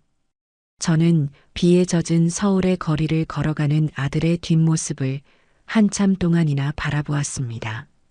어미의 손으로 아들의 가슴을 헤집는 것은 너무나도 아픈 일이었지만 썩은 살을 도려내지 않고서는 새살이 돋아날 수 없는 법이지요. 제 아들은 이제야 비로소 고통스러운 성장의 첫걸음을 내디딘 것입니다. 아들과의 폭풍 같은 만남이 있고 난 뒤 저는 다시 시작될 경연 준비에만 온전히 집중했습니다. 이제 남은 사람은 단 넷. 저와 며느리 그리고 요리에 대한 순수한 열정으로 가득 찬 젊은 요리학도와 30년간 묵묵히 자신의 식당을 지켜온 중년의 사장님이었습니다. 준결승전이 열리는 날 스튜디오의 분위기는 그야말로 살얼음판 같았어요. 이제는 서로가 서로에게 가장 강력한 경쟁자라는 것을 모두가 알고 있었기 때문이지요. 며느리는 며칠 사이 무슨 일이 있었는지 정과는 사뭇 다른 모습이었습니다. 날카롭고 도끼 서린 기운은 많이 누그러져 있었지만 대신 그 빈자리를 깊은 고뇌와 처절한 절박함이 채우고 있었지요. 대기실에서도 저와는 눈도 마주치지 않았지만 예전처럼 노골적인 저기를 드러내지도 않았습니다. 그저 깊은 생각에 잠겨 자신의 손만 말없이 내려다볼 뿐이었어요. 젊은 요리학도는 대기실에서 제게 다가와 수줍게 인사를 건넸습니다. 선생님, 지난번 장조림은 정말 제 인생 최고의 음식이었습니다. 저도 선생님처럼 사람의 마음을 움직이는 요리를 하고 싶습니다. 그 순수한 열정이 담긴 눈을 보니 제 마음도 덩달아 따뜻해지는 것 같았어요. 저는 그 학생의 손을 잡아주며 말했습니다. 마음으로 요리하면 그 마음은 반드시 전해지는 법이란다. 제 말에 학생은 감격한 듯 연신 고개를 숙였습니다. 그 모습을 며느리는 멀찍이서 복잡한 표정으로 지켜보고 있었지요. 드디어 준결승전의 주제가 발표되었습니다. 전통의 재해석. 이 주제가 발표되는 순간 저는 며느리의 어깨가 미세하게 움찔하는 것을 보았습니다. 재해석이야말로 자신이 가장 자신 있어 하면서도 가장 처참하게 실패했던 분야였으니까요. 며느리는 아마도 이번에야말로 자신의 모든 것을 걸고 명예를 회복하리라 다짐하고 있을 터였습니다. 요리 시작 전 참가자들에게는 잠시 구상의 시간이 주어졌습니다. 며느리는 요리책이 가득 꽂힌 서가로 달려가 가장 두껍고 어려워 보이는 궁중요리 책을 꺼내들고 미친 듯이 페이지를 넘기기 시작했습니다. 그 눈빛은 무언가에 홀린 사람처럼 광기마저 서려 있었어요. 반면 저는 조용히 눈을 감았습니다. 그리고 제 기억의 서랍을 열었지요. 제 인생에서 전통과 현대가 가장 아름답게 만났던 순간은 언제였을까? 한참을 생각하던 제 머릿속에 어릴 적 감기에 걸려 끙끙 앓던 현수의 얼굴이 떠올랐습니다. 그때 제가 끓여주었던 타락죽. 우유라는 서양의 재료와 쌀이라는 우리의 재료가 만나 아픈 아이의 속을 따뜻하게 위로해 주었던 그 기억. 그래, 바로 저거다. 재해석이란 새로운 것을 억지로 만들어내는 것이 아니라 기존의 것에 새로운 의미를 부여하는 것이다. 요리가 시작되기 직전 제 휴대폰이 짧게 울렸습니다. 아들 현수에게서 온 문자였지요. 엄마, 응원할게. 그리고 소영이도. 그 짧은 문자에 저는 그만 웃음이 터지고 말았습니다. 철부지 같던 제 아들이 드디어 조금은 어른이 된 모양입니다. 저는 그 어느 때보다도 편안한 마음으로 조리대 앞에 섰습니다. 요리가 시작되자 며느리는 예상대로 궁중요리의 꽃이라 불리는 신선로를 만들기 시작했습니다. 수십 가지에 달하는 채소와 고기, 해산물을 각각 다른 방식으로 조리해서 화려한 신선로 틀 안에 담아내는 그야말로 기술과 정성의 집약체인 요리였지요. 며느리의 손놀림은 그 어느 때보다도 빠르고 정확했습니다. 하지만 저는 볼 수 있었어요. 그 아이의 이마에 송골송골 맺힌 식은땀과 미세하게 떨리는 손끝을. 그 아이는 지금 요리를 하는 것이 아니라 벼랑 끝에서 사투를 벌이고 있었습니다. 모든 것을 완벽하게 해내야 한다는 강박에 사로잡혀 요리가 주는 즐거움을 완전히 잊어버린 듯 했지요. 마지막에는 기어이 액체 질소까지 동원해 국물 위에 하얀 눈을 내리게 하는, 제가 보기에는 기이하기 짝이 없는 퍼포먼스까지 선보였습니다. 반면 제 조리대는 너무나도 평온했습니다. 저는 제가 가져온 작은 맷돌에 불린 쌀을 직접 갈았습니다. 서걱서걱 쌀이 갈리는 소리가 스튜디오에 정겹게 울려 퍼졌지요. 저는 곱게 간 쌀을 신선한 우유와 함께 뭉근한 불에 올려 나무 주걱으로 천천히, 아주 천천히 저어주었습니다. 마치 아픈 아이를 돌보는 어미의 마음으로 죽이 눕지 않도록 정성을 다했지요. 죽이 끓는 동안 저는 잣과 호두를 곱게 다져 고명을 만들고 시원하게 익은 동치미를 유기그릇에 담아냈을 뿐입니다. 그 모습이 너무나 단조로워 보였는지 다른 참가자들은 물론이고 카메라 감독조차 제게 별다른 관심을 보이지 않았어요. 하지만 저는 괜찮았습니다. 진짜 주인공은 화려한 겉모습이 아니라 그 안에 담긴 진심일 테니까요. 마침내 며느리의 신선로가 먼저 심사위원들 앞에 놓였습니다. 그 화려하고 웅장한 모습에 객석에서는 탄성이 터져 나왔지요. 하지만 심사위원들의 표정은 여전히 냉정했습니다. 마상필 평론가가 숟가락을 들기도 전에 입을 열었지요. 최소영 씨, 지난번에 실패해서 아무것도 배우지 못했군요. 당신은 여전히 본질을 보지 못하고 껍데기에만 집착하고 있습니다. 신선로의 핵심은 무엇입니까? 바로 화합입니다. 각기 다른 재료들이 뜨거운 국물 속에서 하나가 되어 더 깊은 맛을 내는 것, 그것이 바로 신선로의 철학입니다. 그런데 이 요리는 어떻습니까? 모든 재료가 내가 최고다라고 각자 소리를 지르고 있군요.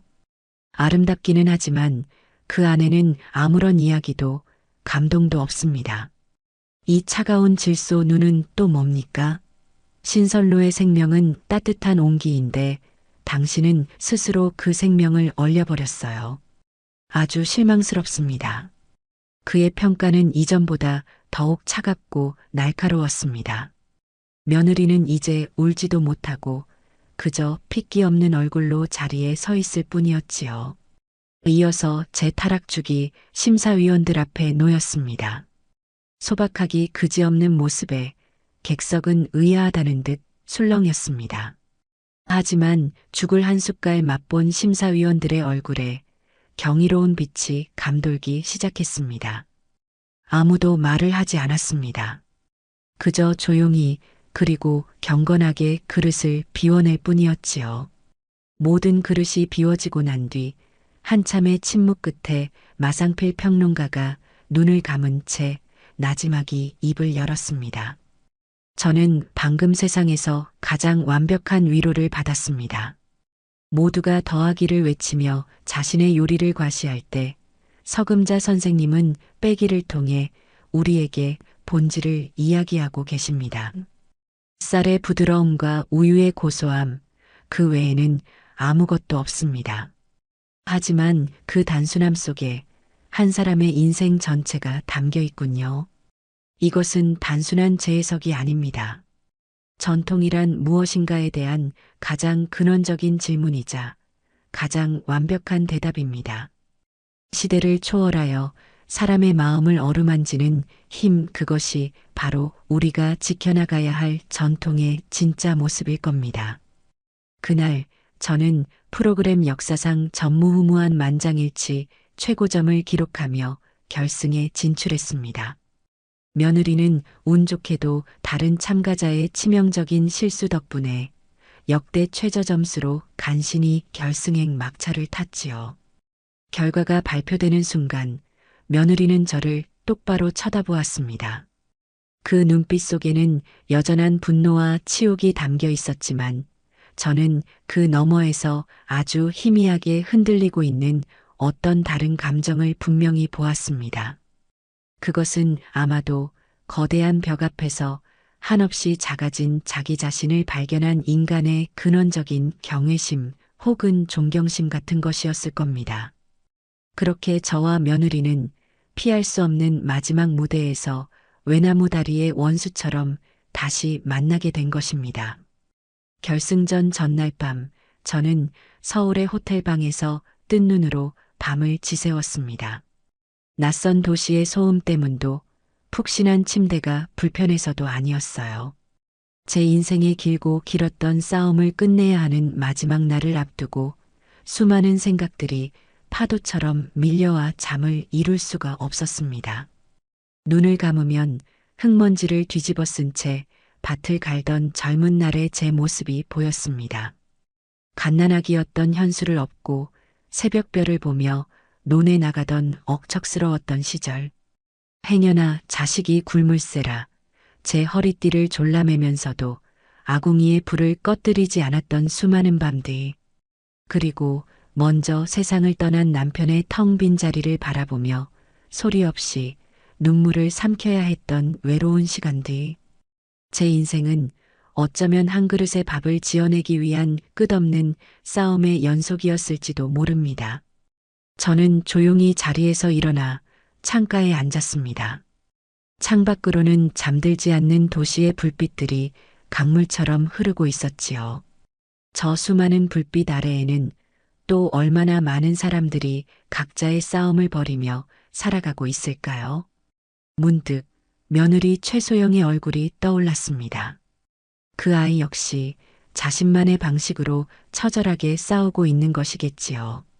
인정받고 싶어서, 무시당하지 않으려고, 세상의 꼭대기에 서고 싶어서.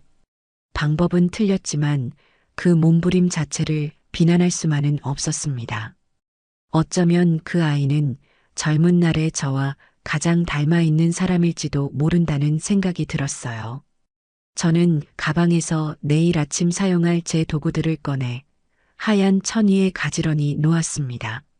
낡은 나무 주걱, 손때 묻은 작은 칼, 그리고 제 모든 것을 걸게 될 꾸덕하게 마른 생선 한 마리.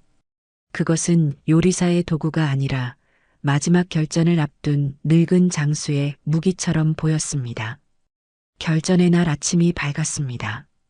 저는 그 어느 때보다도 정갈하게 몸을 씻고 가장 아끼는 외출복으로 갈아입었습니다. 떠나기 전 아들 현수에게서 전화가 걸려왔습니다. 녀석의 목소리는 잔뜩 잠겨 있었어요. 엄마 떨리지 않아? 괜찮아? 저는 담담하게 말했습니다.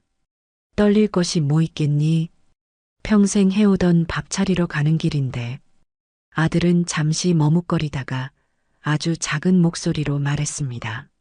소영이 오늘 새벽에 일찍 나갔어. 아무 말도 없이. 그 말에 제 마음 한구석이 서늘하게 내려앉았습니다. 그 아이는 대체 어떤 마음으로 이 마지막 전쟁터에 홀로 나선 것일까요?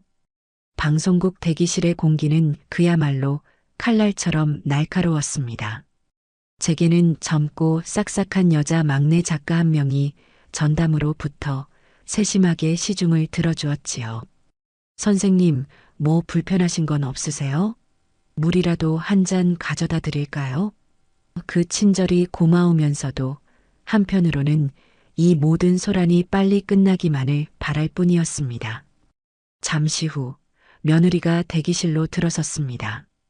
이전보다 훨씬 더 완벽하게 화장을 하고 가장 비싸 보이는 옷을 차려입은 모습은 마치 싸움터에 나가는 장수처럼 비장해 보였습니다.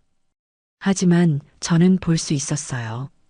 그 완벽한 가면 아래에서 위태롭게 흔들리고 있는 그 아이의 여린 영혼을. 우리는 아무 말 없이 대기실의 양쪽 끝에 앉아 서로를 외면했습니다. 무거운 침묵이 우리 사이를 흘렀지요. 저는 보온병에 담아온 따뜻한 보리차를 따라 그 아이에게 조용히 내밀었습니다. 마지막이 될지도 모르는 제 나름의 화해의 손짓이었습니다. 며느리는 제 손을 한번, 제 얼굴을 한번 쳐다보더니 이내 아무 말 없이 고개를 돌려버렸습니다. 그 아이의 등은 세상의 모든 것을 거부하는 단단한 벽처럼 보였습니다. 드디어 결승전의 막이 올랐습니다. 무대 위에 선 저와 며느리에게 수만 개의 조명이 별빛처럼 쏟아졌습니다. 방청석을 가득 메운 관객들의 함성 소리가 제 심장을 울렸지요. 특별심사위원으로 다시 초대된 마상필 평론가는 마이크를 잡고 결승전의 시작을 알렸습니다. 오늘 이 자리에서 우리는 두 명의 요리사를 만납니다. 한 명은 최첨단의 기술과 화려함으로 무장한 현대 요리의 총아, 다른 한 명은 시간과 자연의 지혜를 담아내는 전통의 수호자입니다. 오늘 저희 심사위원들은 단순히 맛있는 요리가 아니라 여러분의 인생과 철학이 담긴 위대한 한 그릇을 기다리겠습니다. MC는 결승전의 마지막 주제를 발표했습니다. 내 인생 최고의 밥상. 그 주제가 발표되는 순간 저는 제 운명을 직감했습니다. 모든 것은 결국 시작되었던 그 자리로 돌아오게 되어 있었던 것입니다. 요리가 시작되었습니다. 며느리는 마치 로봇처럼 한치의 오차도 없이 움직이기 시작했습니다. 최고 등급의 한우 안심을 완벽한 온도로 시어링하고 수십 겹으로 이루어진 감자 밀푀유를 오븐에 굽고 고추장을 해체해서 만든 붉은 소스를 접시 위에 예술작품처럼 그려냈습니다. 그 모든 과정은 완벽하고 흠잡을 데가 없었지만 어딘지 모르게 차갑고 공허해 보였어요. 요리가 진행되는 동안 무대 뒤 대형 화면에는 며느리의 이야기가 담긴 영상이 흘러나왔습니다. 판자촌의 가난한 소녀가 세상의 멸시를 이겨내고 성공하기 위해 얼마나 처절하게 발버둥 쳤는지에 대한 이야기는 많은 사람들의 눈물샘을 자극했습니다. 며느리는 마침내 요리를 완성하고 심사위원들 앞에 서서 눈물을 흘리며 말했습니다. 이 스테이크는 제가 처음으로 제 능력으로 성공이라는 것을 맛보았던 제 인생에서 가장 눈부셨던 날의 기억입니다. 저는 이 요리를 통해 과거의 저처럼 가난하고 소외된 사람들에게도 할 수 있다는 희망을 선물하고 싶었습니다. 며느리의 진심 어린 고백에 방청석에서는 그 어떤 때보다도 뜨거운 박수갈채가 쏟아졌습니다. 드디어 제 차례가 되었습니다. 제 조리대는 텅 비어 있었지요. 저는 조용히 제가 가져온 작은 화로에 손수 태운 참숯을 넣고 불을 피웠습니다.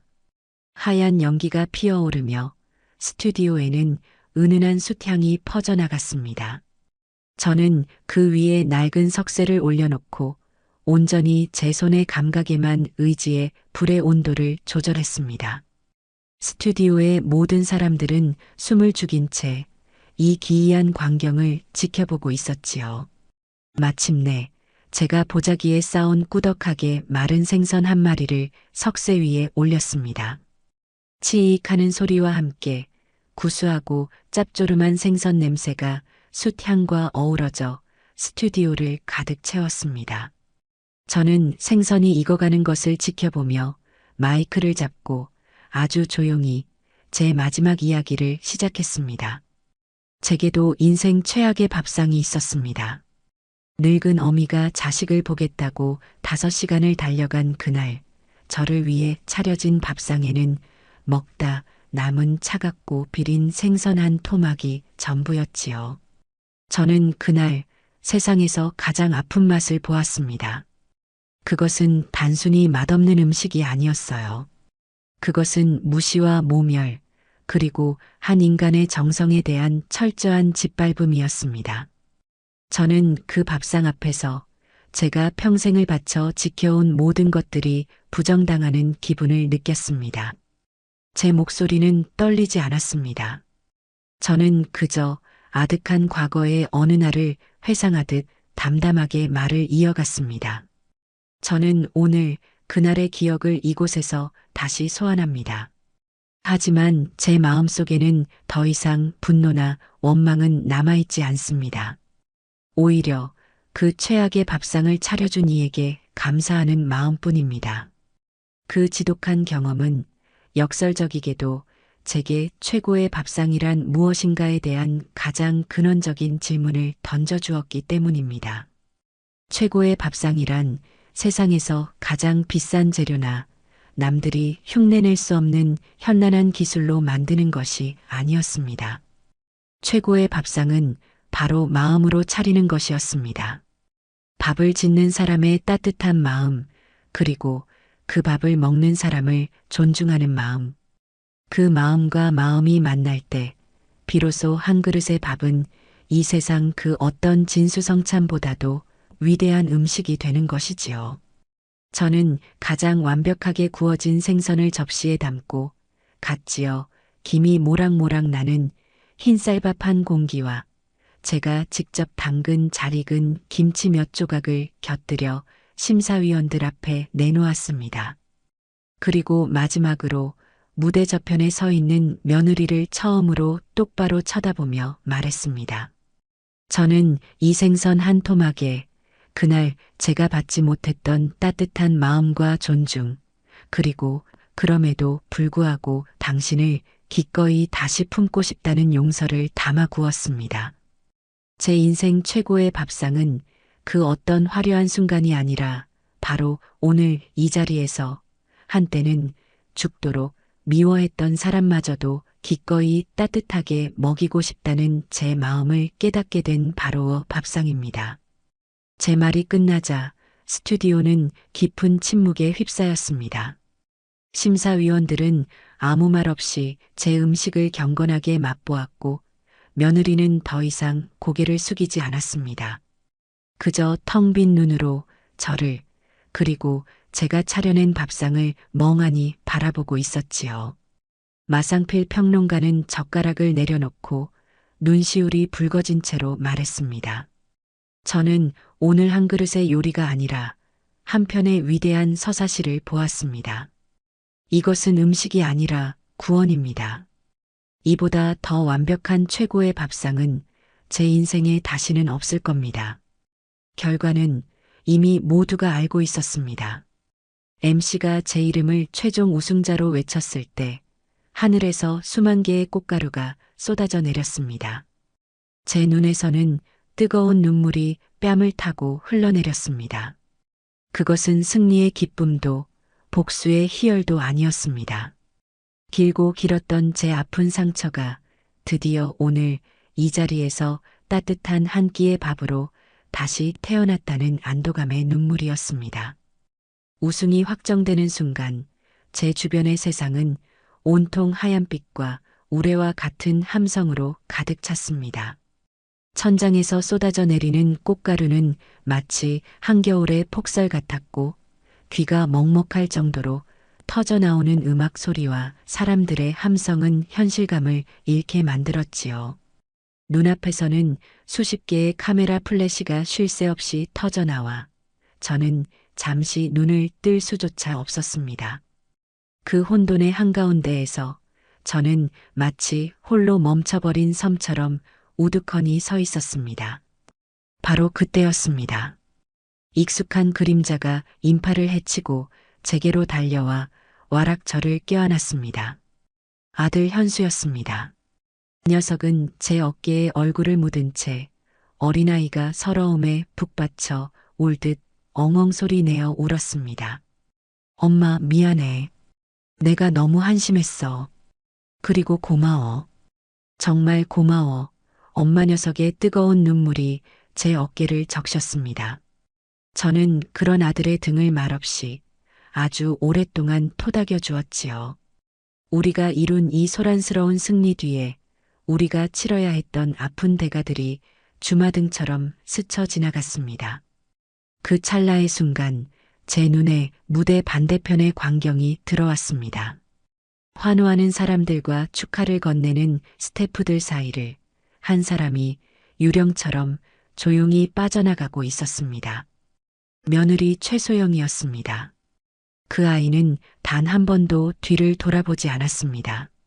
세상의 모든 빛을 등진 채 어두운 무대 뒤편의 출구로 마치 연기처럼 스며들어 사라져버렸지요. 그 작고 위태로운 뒷모습에서 저는 그 아이의 무너져 내린 세상의 무게를 보았습니다. 승리의 환호성 속에서 저는 오히려 패배자의 깊은 고독을 느꼈습니다. 특별심사위원이었던 마상필 평론가가 제게 다가와 제 손을 잡으며 말했습니다. 선생님, 오늘 저희에게 음식 이상의 것을 보여주셨습니다. 진심으로 존경합니다. 그의 눈에는 한 인간에 대한 깊은 존중이 담겨 있었지만 제 마음은 조금도 기쁘지 않았습니다. 그날 밤 아들이 운전하는 차를 타고 호텔로 돌아오는 길은 길고 고요했습니다. 라디오도 켜지 않은 차 안에는 우리 두 사람의 무거운 숨소리만이 가득했지요. 차창 밖으로 잠들지 않는 도시의 불빛들이 상처의 흔적처럼 아프게 번져나갔습니다. 현수는 한참 동안이나 망설이다가 아주 어렵게 입을 열었습니다. 엄마, 소영이 무대 끝나자마자 바로 나갔나 봐. 전화기도 꺼져 있고 문자도 안 봐. 혹시나 해서 집에 가봤는데 없어. 장모님 댁에도 전화해 봤는데 안 갔대. 대체 어디로 간 건지 하나도 모르겠어. 녀석의 목소리는 물에 젖은 솜처럼 무겁고 축축했습니다. 그 안에는 아내에 대한 원망보다 길 잃은 아이에 대한 깊은 불안감과 걱정이 서려 있었지요. 호텔 방에 들어와서도 현수는 차마 텅 빈 집으로 돌아갈 용기가 나지 않는 듯 제 곁을 떠나지 못했습니다. 우리는 아무 말 없이 텔레비전 화면만 멍하니 바라보았습니다. 마침 뉴스에서는 방금 끝난 결승전 소식을 전하며 저와 며느리의 모습을 번갈아 보여주고 있었지요. 화면 속에서 환하게 웃고 있는 제 모습과 핏기 없이 서 있던 며느리의 모습이 기묘하게 겹쳐 보였습니다. 저는 그런 아들의 어깨를 조용히 다독이며 말했습니다. 지금은 그 아이에게 혼자만의 시간이 필요한 게야. 스스로의 상처를 들여다보고 모든 것을 처음부터 다시 생각할 시간. 우리가 할 수 있는 것은 그저 묵묵히 기다려주는 것뿐이다. 진짜 가족이라면 그 정도 기다림은 견뎌내야 하는 것이겠지. 다음 날 아침 저는 방송국에서 마련한 공식 우승자 기자회견에 참석했습니다. 수십 명의 기자들 앞에서 제 인생에서 가장 밝은 조명을 받았지만 제 마음은 오히려 더 무거웠습니다. 기자들은 약속이라도 한 듯 제게 며느리에 대한 질문을 집요하게 던졌습니다. 한 젊은 기자가 날카롭게 물었지요. 결국 며느리를 이기셨는데 복수에 성공한 기분이 어떠십니까? 저는 그 기자를 잠시 쳐다보다가 온화하지만 단호한 목소리로 대답했습니다. 나는 내 며느리와 싸워 이긴 것이 아닙니다. 나는 내 인생의 편견과 싸워 이긴 것입니다. 음식을 서열과 과시의 도구로 생각하는 세상의 그릇된 생각과 싸워 이긴 것입니다. 내 며느리는 나의 적이 아니라 어쩌면 그 그릇된 세상의 가장 큰 피해자일지도 모릅니다. 또 다른 기자가 물었습니다. 앞으로 며느님과의 관계는 어떻게 하실 계획이십니까? 저는 잠시 숨을 고른 뒤 제 진심을 담아 말했습니다. 미운 것도 한 식구고 고운 것도 한 식구지요. 부부싸움은 칼로 물베기라는데 고부간의 갈등이라고 별 수 있겠습니까? 다 세월이 약이고 밥정이 약이지요. 저는 언제라도 그 아이와 함께 밥 먹을 준비가 되어 있습니다. 그저 우리 며느리 아가가 이번 일을 계기로 세상에는 돈이나 명예보다 더 소중한 가치가 있다는 것을, 사람의 마음을 얻는 것은 화려한 기술이 아니라 따뜻한 진심이라는 것을 깨닫게 되었으면 하는 바람뿐입니다. 저는 결코 며느리를 탓하거나 비난하지 않았습니다. 그것이 제가 그 아이에게, 그리고 그 아이를 여전히 사랑하는 제 아들에게 해줄 수 있는 마지막 배려라고 생각했기 때문이지요. 그리고 저는 그 자리에서 제 인생의 새로운 계획을 구체적으로 발표했습니다. 저는 이 과분한 우승 상금을 저처럼 음식에 진심을 담고 싶지만 그 방법을 배울 기회가 없었던 젊은이들을 위해 온전히 사용하고 싶습니다. 제 고향에 정성 가득 밥상이라는 이름의 작은 요리 학교를 세우겠습니다. 그곳은 단순히 요리 기술을 가르치는 학원이 아닐 겁니다. 함께 텃밭을 가꾸고 함께 장을 담그고 함께 밥을 지어 먹으며 흙의 소중함과 기다림의 가치 그리고 나눔의 기쁨을 배우는 공동체가 될 것입니다. 밥 한 그릇에 담긴 따뜻한 마음과 사람에 대한 존중을 가르치는 그런 공간을 만들고 싶습니다. 제 발표가 끝나자 기자회견장은 그 어떤 때보다도 진심 어린 박수 소리로 가득 찼습니다. 그렇게 서울에서의 모든 공식 일정을 마치고 시골집으로 돌아왔을 때 저를 기다리고 있는 것은 깊은 고요와 함께 찾아온 거대한 허탈감이었습니다. 길고 길었던 싸움이 끝나고 나니 제 마음속에 커다란 구멍이 뚫린 듯한 기분이었지요. 저는 며칠 동안 아무것도 하지 않고 멍하니 툇마루에 앉아 있기만 했습니다. 이 요란한 승리의 끝에 남은 것이 결국 아들의 부서진 가정이라면 나의 이 싸움은 대체 무엇을 위한 것이었을까? 그런 자책감이 저를 괴롭혔습니다. 며칠 뒤 현수가 홀로 저를 찾아왔습니다. 아들의 얼굴은 이전보다 훨씬 더 깊은 시름에 잠겨 있었지만 그 눈빛만은 이상할 정도로 차분하고 단단해 보였어요. 녀석은 툇마루에 저와 나란히 앉아 그동안 있었던 일들을 아주 상세하게 그리고 너무나도 고통스럽게 털어놓았습니다. 그의 입을 통해 전해 들은 그날 밤의 이야기는 제가 상상했던 것보다 훨씬 더 아프고 처절했습니다. 현수의 이야기에 따르면 며느리는 결승전이 끝나고 이틀 뒤에야 집에 돌아왔다고 합니다.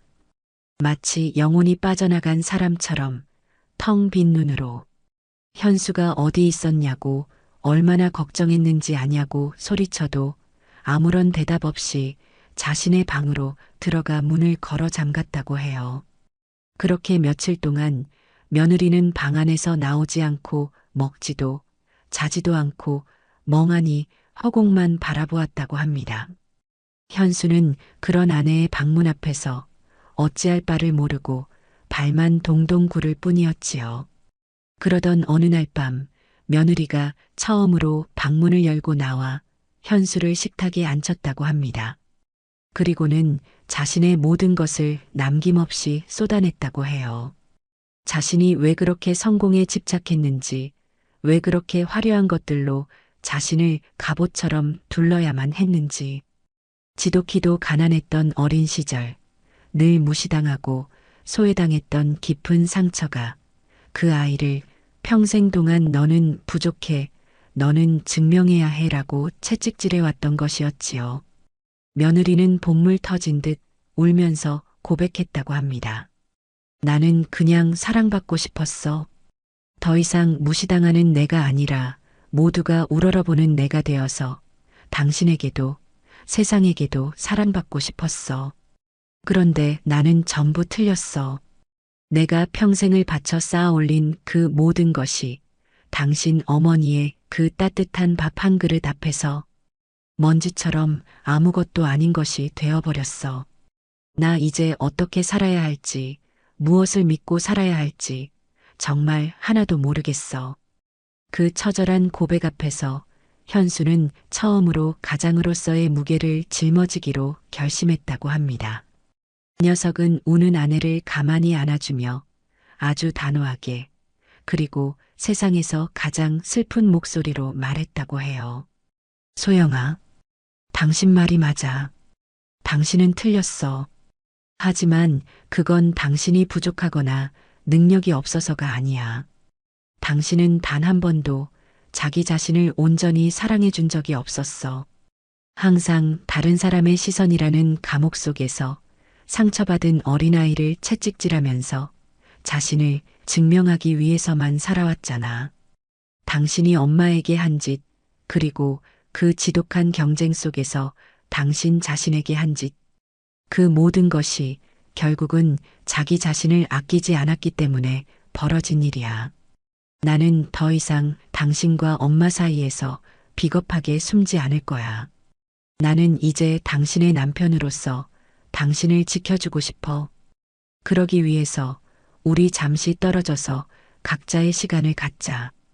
당신에게도 그리고 나에게도 남을 위해서가 아니라 온전히 자기 자신을 돌아보고 사랑하는 법을 배울 시간이 필요해.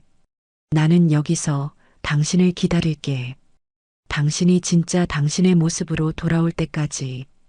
그 말을 끝으로 며느리는 아무런 대답 없이 작은 가방 하나만 챙겨 들고 집을 나섰다고 합니다.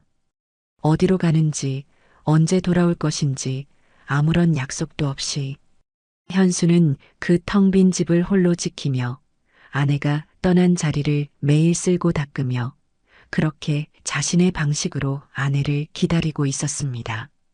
저는 그런 아들의 이야기를 들으며 가슴이 미어지는 듯한 아픔을 느꼈습니다. 제가 시작한 이 싸움이 결국은 두 아이 모두에게 이토록 깊은 상처를 남긴 것만 같아 죄책감이 들었지요. 하지만 저는 알고 있었습니다. 이것은 끝이 아니라 고통을 동반한 새로운 시작이라는 것을. 진정한 사랑과 이해는 이처럼 가장 아픈 상처를 마주하고 나서야 비로소 싹트는 법이니까요. 그날 이후 저는 제 모든 슬픔과 걱정을 뒤로하고 제 새로운 꿈을 실현시키는 데에만 온전히 매달렸습니다.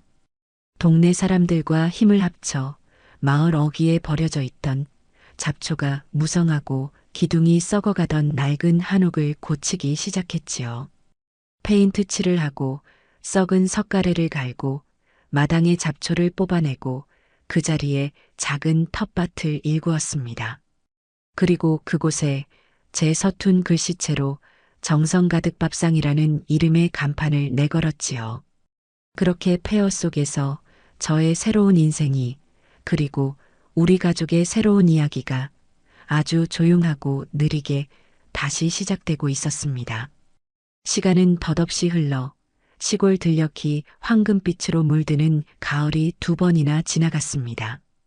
제가 세운 작은 요리 학교 정성 가득 밥상은 어느새 동네의 사랑방이자 멀리 도시에서도 사람들이 찾아오는 작은 명소가 되어 있었지요.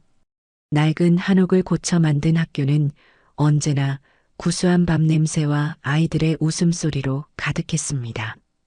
저는 이른 아침이면 읍내 시장에 나가 가장 신선한 재료를 고르고 낮에는 요리사를 꿈꾸는 젊은 학생들에게 제가 평생을 바쳐 터득한 손맛의 비밀을 가르쳐 주었습니다. 저녁이면 동네 아이들을 불러 모아 우리가 함께 텃밭에서 기른 채소로 저녁을 지어 먹었지요. 그 소박하고 평온한 일상 속에서 저는 제 인생의 가장 큰 행복을 느끼고 있었습니다. 방송 출연 이후 쏟아졌던 세간의 요란한 관심도 이제는 아득한 예질처럼 느껴졌고 저는 다시 평범한 시골의 밥 짓는 할머니로 돌아와 있었지요. 아들 현수는 여전히 주말마다 저를 찾아왔습니다. 녀석은 그 사이 회사에서 승진도 하고 이전보다 훨씬 더 믿음직하고 든든한 어른이 되어 있었지요. 우리는 더 이상 과거의 아픈 상처에 대해 이야기하지 않았습니다. 그저 함께 밭일을 하고 저녁에는 툇마루에 나란히 앉아 말없이 저녁 노을을 바라보곤 했지요. 며느리의 소식은 2년이 다 되도록 알 길이 없었습니다. 현수는 더 이상 아내를 찾거나 불안해하지 않았습니다. 그저 언젠가는 돌아올 사람이라는 것을 믿는 듯 묵묵히 자신의 삶을 살아가며 아내의 빈자리를 지키고 있었지요. 그 깊고 단단한 기다림을 저는 말없이 곁에서 응원해 줄 뿐이었습니다. 그러던 어느 늦가을 오후였습니다. 그날은 유독 하늘이 높고 햇살이 따사로웠지요. 저는 학생들과 함께 마당에서 내년에 쓸 메주를 쓰기 위해 커다란 가마솥에 콩을 삶고 있었습니다. 한참 구수한 콩 익는 냄새가 온 마을에 퍼져나가고 있을 때였어요. 학교의 낡은 쌀이 문이 아주 조심스럽게 삐걱 소리를 내며 열렸습니다. 고개를 들어보니 그곳에 한 여인이 서 있었습니다. 마지막으로 보았던 기억보다 훨씬 더 마르고 햇볕에 까맣게 그을린 얼굴, 화장기 하나 없는 맨 얼굴에 노동으로 거칠어진 손, 그리고 명품 옷 대신 낡고 해진 여행복 차림. 바로 제 며느리 최소영이었습니다. 그 아이는 마치 길 잃은 나그네처럼 텅 빈 눈으로 저를, 그리고 이 평화로운 풍경을 하염없이 바라보고 있었지요. 저는 아무 말 없이 하던 일을 계속했습니다. 콩을 젓던 나무 주걱을 잠시도 멈추지 않았지요. 저를 도와주던 학생들과 동네 사람들도 모두 숨을 죽인 채 이 예고 없는 방문객과 저를 번갈아 쳐다볼 뿐이었습니다. 시간은 마치 정지된 듯 느리고 무겁게 흘러갔습니다. 마침내 며느리가 아주 작은 목소리로, 갈라진 목소리로 저를 불렀습니다. 어머니. 그리고는 제 앞에 다가와 털썩 무릎을 꿇었습니다. 그 아이는 아무 말도 하지 않았습니다. 그저 땅바닥에 이마를 대고 아이처럼 어깨를 들썩이며 오랫동안, 아주 오랫동안 울기만 했습니다. 그 울음 속에는 지난 2년간의 회한과 고통, 그리고 뒤늦은 깨달음이 모두 담겨 있었지요. 저는 끓고 있던 가마솥에 불을 끄고 조용히 며느리에게 다가가 그 아이의 등을 쓸어주었습니다. 일어나거라. 땅이 차다. 며느리는 제 말에 아주 천천히 고개를 들었습니다. 눈물과 흙먼지로 범벅이 된 얼굴은 제가 알던 그 오만하고 도도했던 며느리의 모습이 아니었습니다. 그저 길고 긴 방황 끝에 집으로 돌아온 지친 딸의 모습이었지요. 그날 이후 며느리는 정성 가득 밥상에 머물기 시작했습니다. 그 아이는 제게 용서를 구하지도 변명을 늘어놓지도 않았습니다. 그저 매일 새벽 저보다 먼저 일어나 아궁이에 불을 지피고 학교의 구석구석을 쓸고 닦고 굳은 일을 도맡아 했습니다. 저는 며느리에게 아무것도 묻지 않았습니다. 그저 묵묵히 일하는 그 아이에게 하루 세끼 따뜻한 밥을 지어 먹일 뿐이었지요. 우리는 말없이 함께 밭을 갈고 함께 음식을 만들고 함께 밥을 먹었습니다. 그 고요한 시간 속에서 우리 사이에 얼어붙었던 증오와 원망의 강이 아주 서서히 녹아내리고 있었습니다. 한 달쯤 지났을까 주말을 맞아 현수가 학교를 찾아왔습니다. 부뚜막 앞에서 묵묵히 장작을 패고 있는 아내의 모습을 발견한 녀석은 그 자리에 그대로 얼어붙어 버렸지요. 두 사람은 한참 동안 수만 가지의 감정이 담긴 눈으로 서로를 바라보기만 했습니다.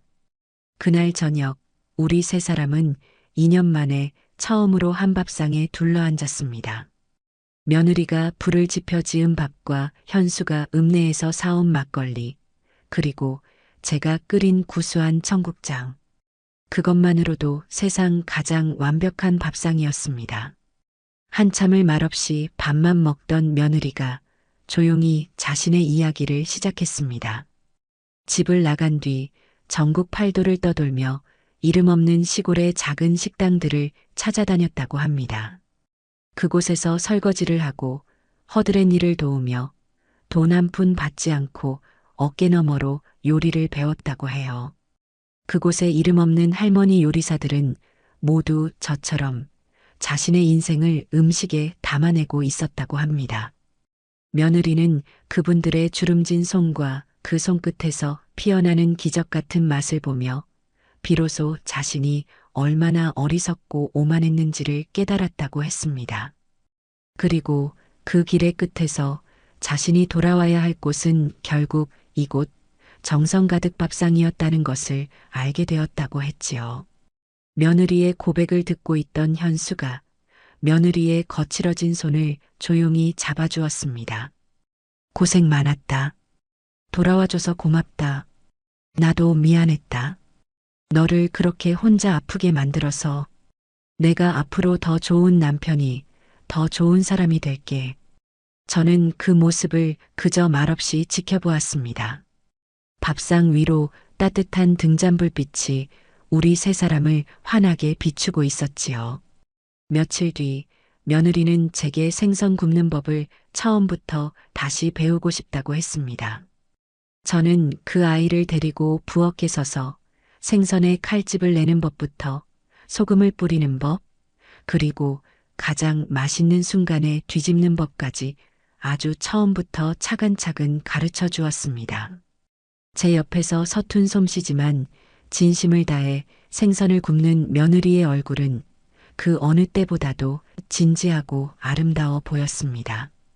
그때 학교의 어린 학생 하나가 다가와 며느리에게 물었습니다. 선생님, 세상에서 제일 맛있는 음식은 뭐예요? 며느리는 잠시 저를 돌아보더니 이내 아이를 향해 세상 가장 환한 미소를 지으며 말했습니다. 그건 아마도 사랑하는 사람과 함께 먹는 따뜻한 밥 아닐까? 저는 그 모습을 바라보며 조용히 미소 지었습니다. 가장 훌륭한 레시피는 대단한 재료나 현란한 기술이 아니라 기꺼이 다시 시작하려는 용기와 사랑하는 사람과 함께하려는 따뜻한 마음에서 나오는 것일지도 모릅니다. 우리 가족은 길고 길었던 방황 끝에 이제야 비로소 새로운 레시피의 첫 장을 함께 넘기고 있습니다.